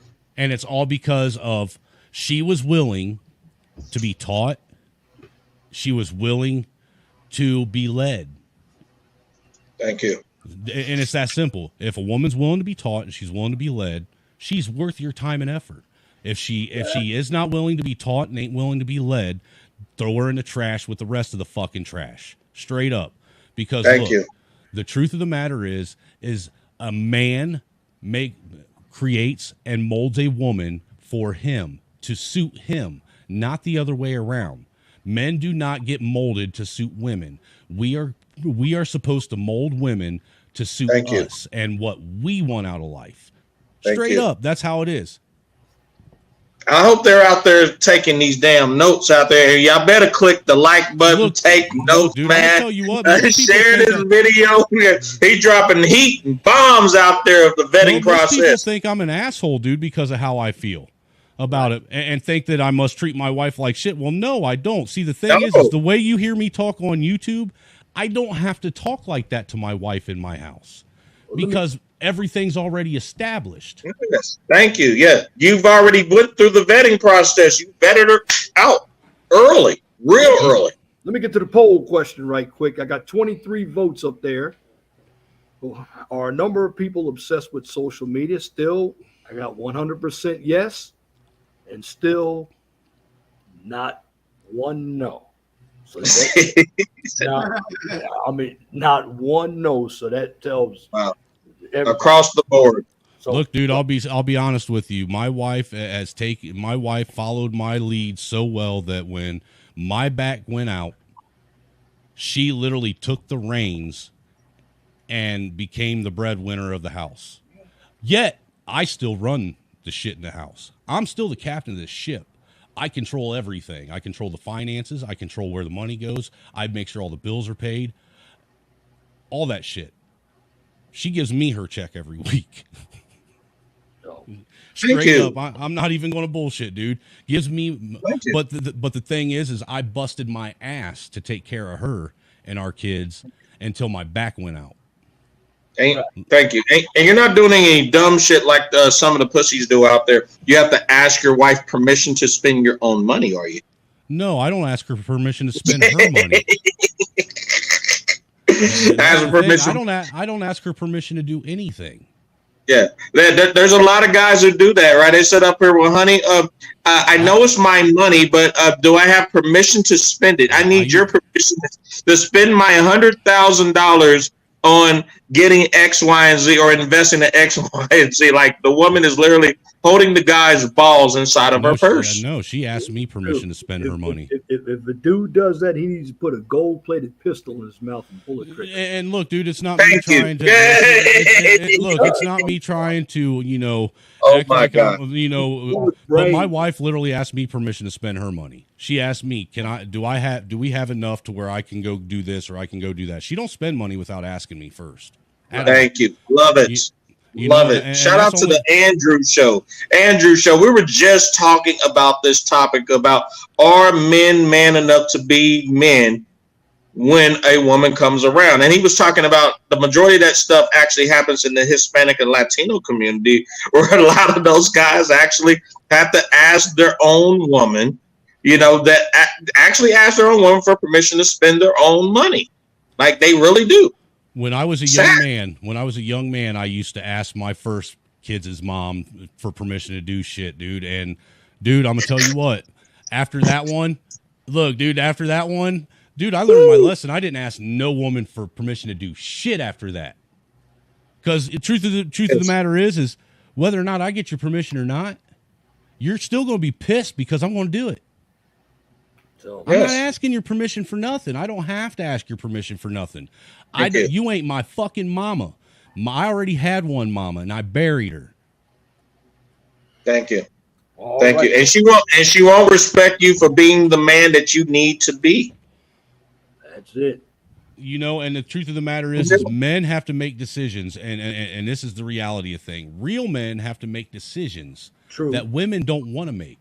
That because they don't want to have to deal with the consequences of if they make the wrong decision. And men will deal with the consequences of making the wrong decision. We will eat that shit like it's breakfast, lunch, and dinner. We sure will. All right, I'm at the 3-hour mark. I'm going to get ready to close it out. And damn, I was enjoying talking to Mr. G. Hey, be up here. You know how we do this, man. Shit, we know how we do this. You'll have to hit my channel, dude. Oh, yeah. Spam your channels in the chat. Brother Mel, starting with you, I want to hear your closing statement and I know you hadn't been on here that long, but let me hear your closing statement. Yeah, man, just like if dudes keep choosing females to try to be masculine to and they ain't abiding by their rules, that's the dude's fault, man. Like, yo, you give me you're trying to enforce a woman that's not teachable and stuff. Because you put up on a pedestal so much based on her beauty and shit like that. You got to stop doing that. Like, I don't care if she's good looking or not. You got to have a mindset that I can find someone more attractive than this one, than the next one, and the next one. Like, stop putting women on these pedestals so much. Stop giving your masculine power to the ones that's going to challenge it all the damn time. Because going backfire is going to stress you out. She's not teachable. Leave her alone. Period. Definitely. All right, fellas. All right. Peace. Good night. Hey, take it easy, Mel. Brother G, your closing statement.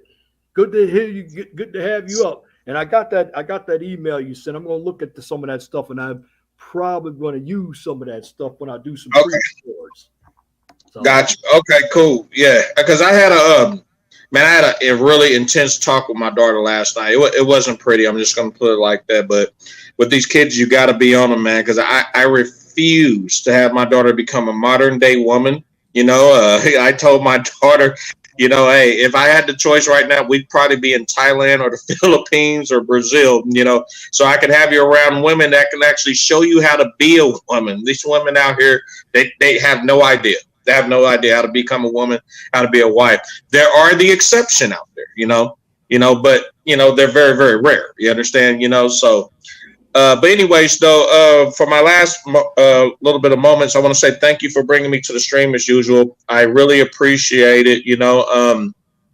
I also want to say too, right, that yes, there is tons of entitlement issues, tons of social media issues out here, and that's what's really crapped on America and North America. I mean, and just relationships, dating, and social life with the family in general.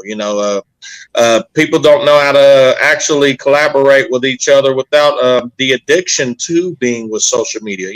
Social media can be both a weapon and also too it could be a good tool in your toolbox. But also too, I always tell people, if you're gonna do it, man, do it in moderation. But it's just my opinion. Any kids though that are under the age of 18, I don't believe they should have a social media account at all. I just don't. That's just my opinion. Because I've seen too many women and boys, but majority of them are women though, and they're too goddamn addicted on there. Like, oh my god, they're too addicted. Whatever. Failing in homework, failing in classes. I mean, I can go on with a list, go on and everything. But again though, for the kids that do have it, right, and the parents that do allow their kids, make sure that you got 24-hour access to their electronic devices, because you don't know what the hell they're doing behind their back.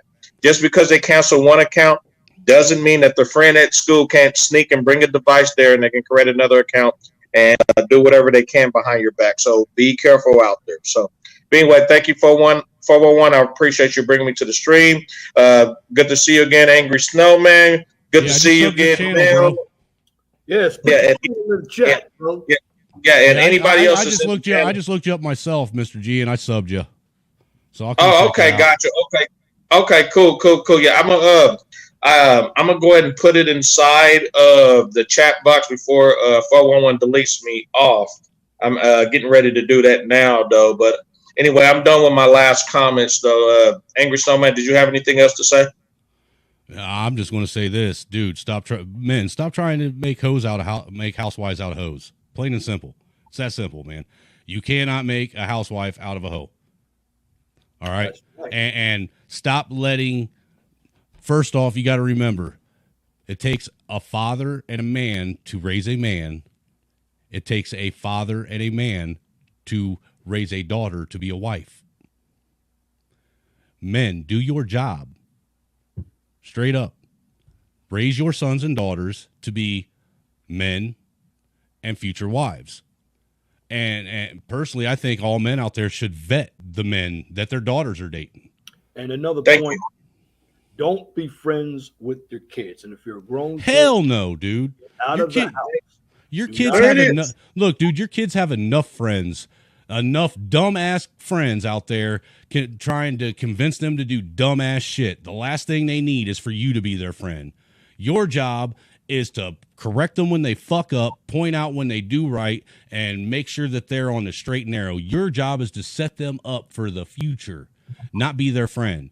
I always told my kids, I'll be your friend maybe after you have a couple dumbass kids just like you. Thank you. And I was just talking. That is really interesting. You brought that up. I was telling people this, and one of my neighbors the other day. I said, "Man, she told me the same spiel. This guy beat my ass, or I almost got killed, and all this crap."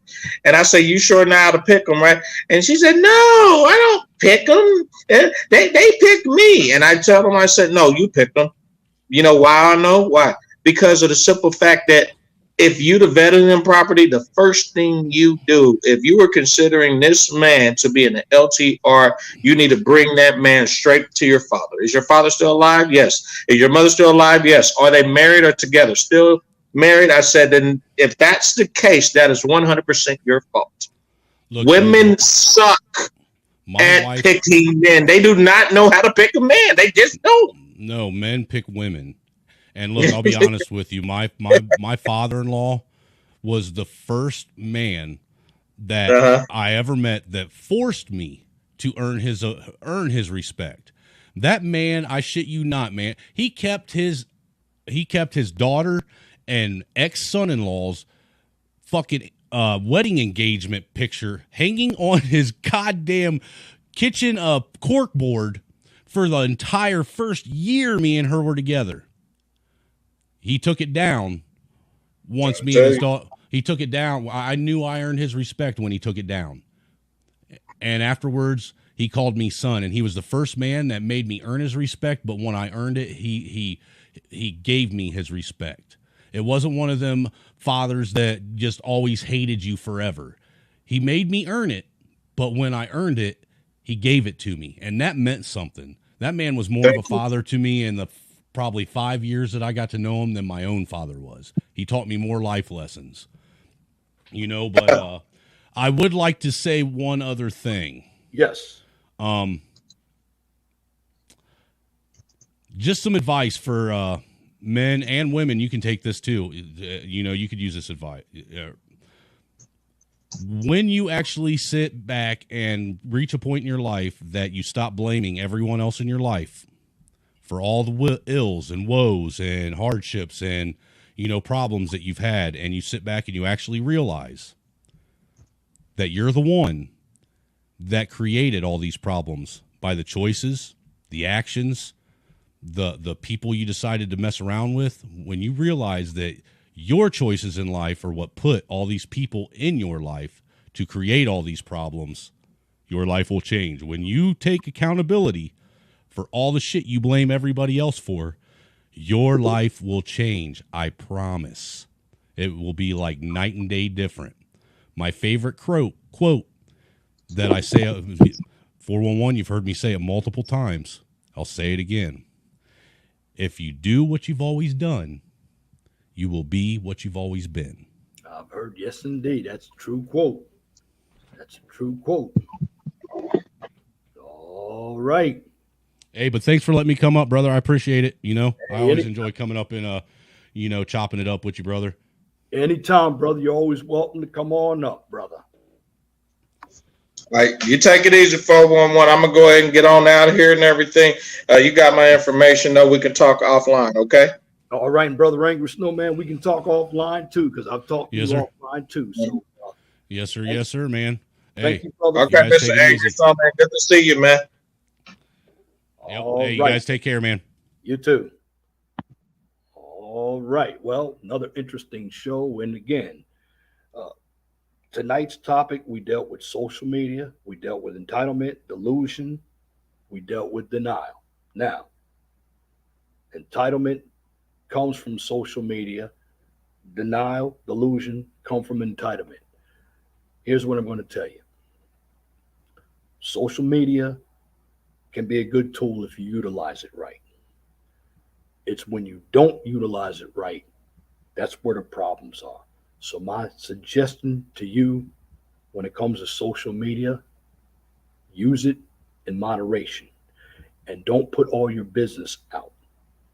And when you get on social media, you're not a celebrity.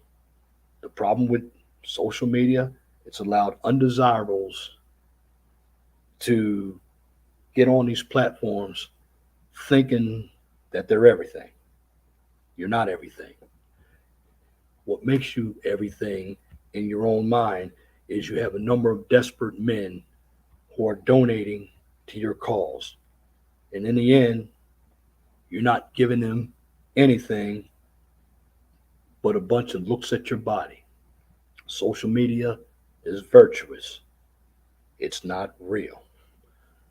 But again, when it comes to social media, use it in moderation. Again, thank you for your participation on the panel, Brother Angry Snowman, Brother Melly Mel, and of course, Brother Men's Daily. And let's get to the poll one final time. Are a number of people obsessed with social media? It ends with 23 votes. Out of 23 votes, 100 yes and 0 no. But again, when it comes to social media, be careful what you put on social media. You don't want to be like that mental health therapist from Cleveland who lost her job because of what she put on social media. Social media, again, is a good tool, but don't abuse it, because in the end, It could cost you a job. It could cost you your life. And it could make you insane. Because at the end of the day, you got one life to live. Make sure you preserve it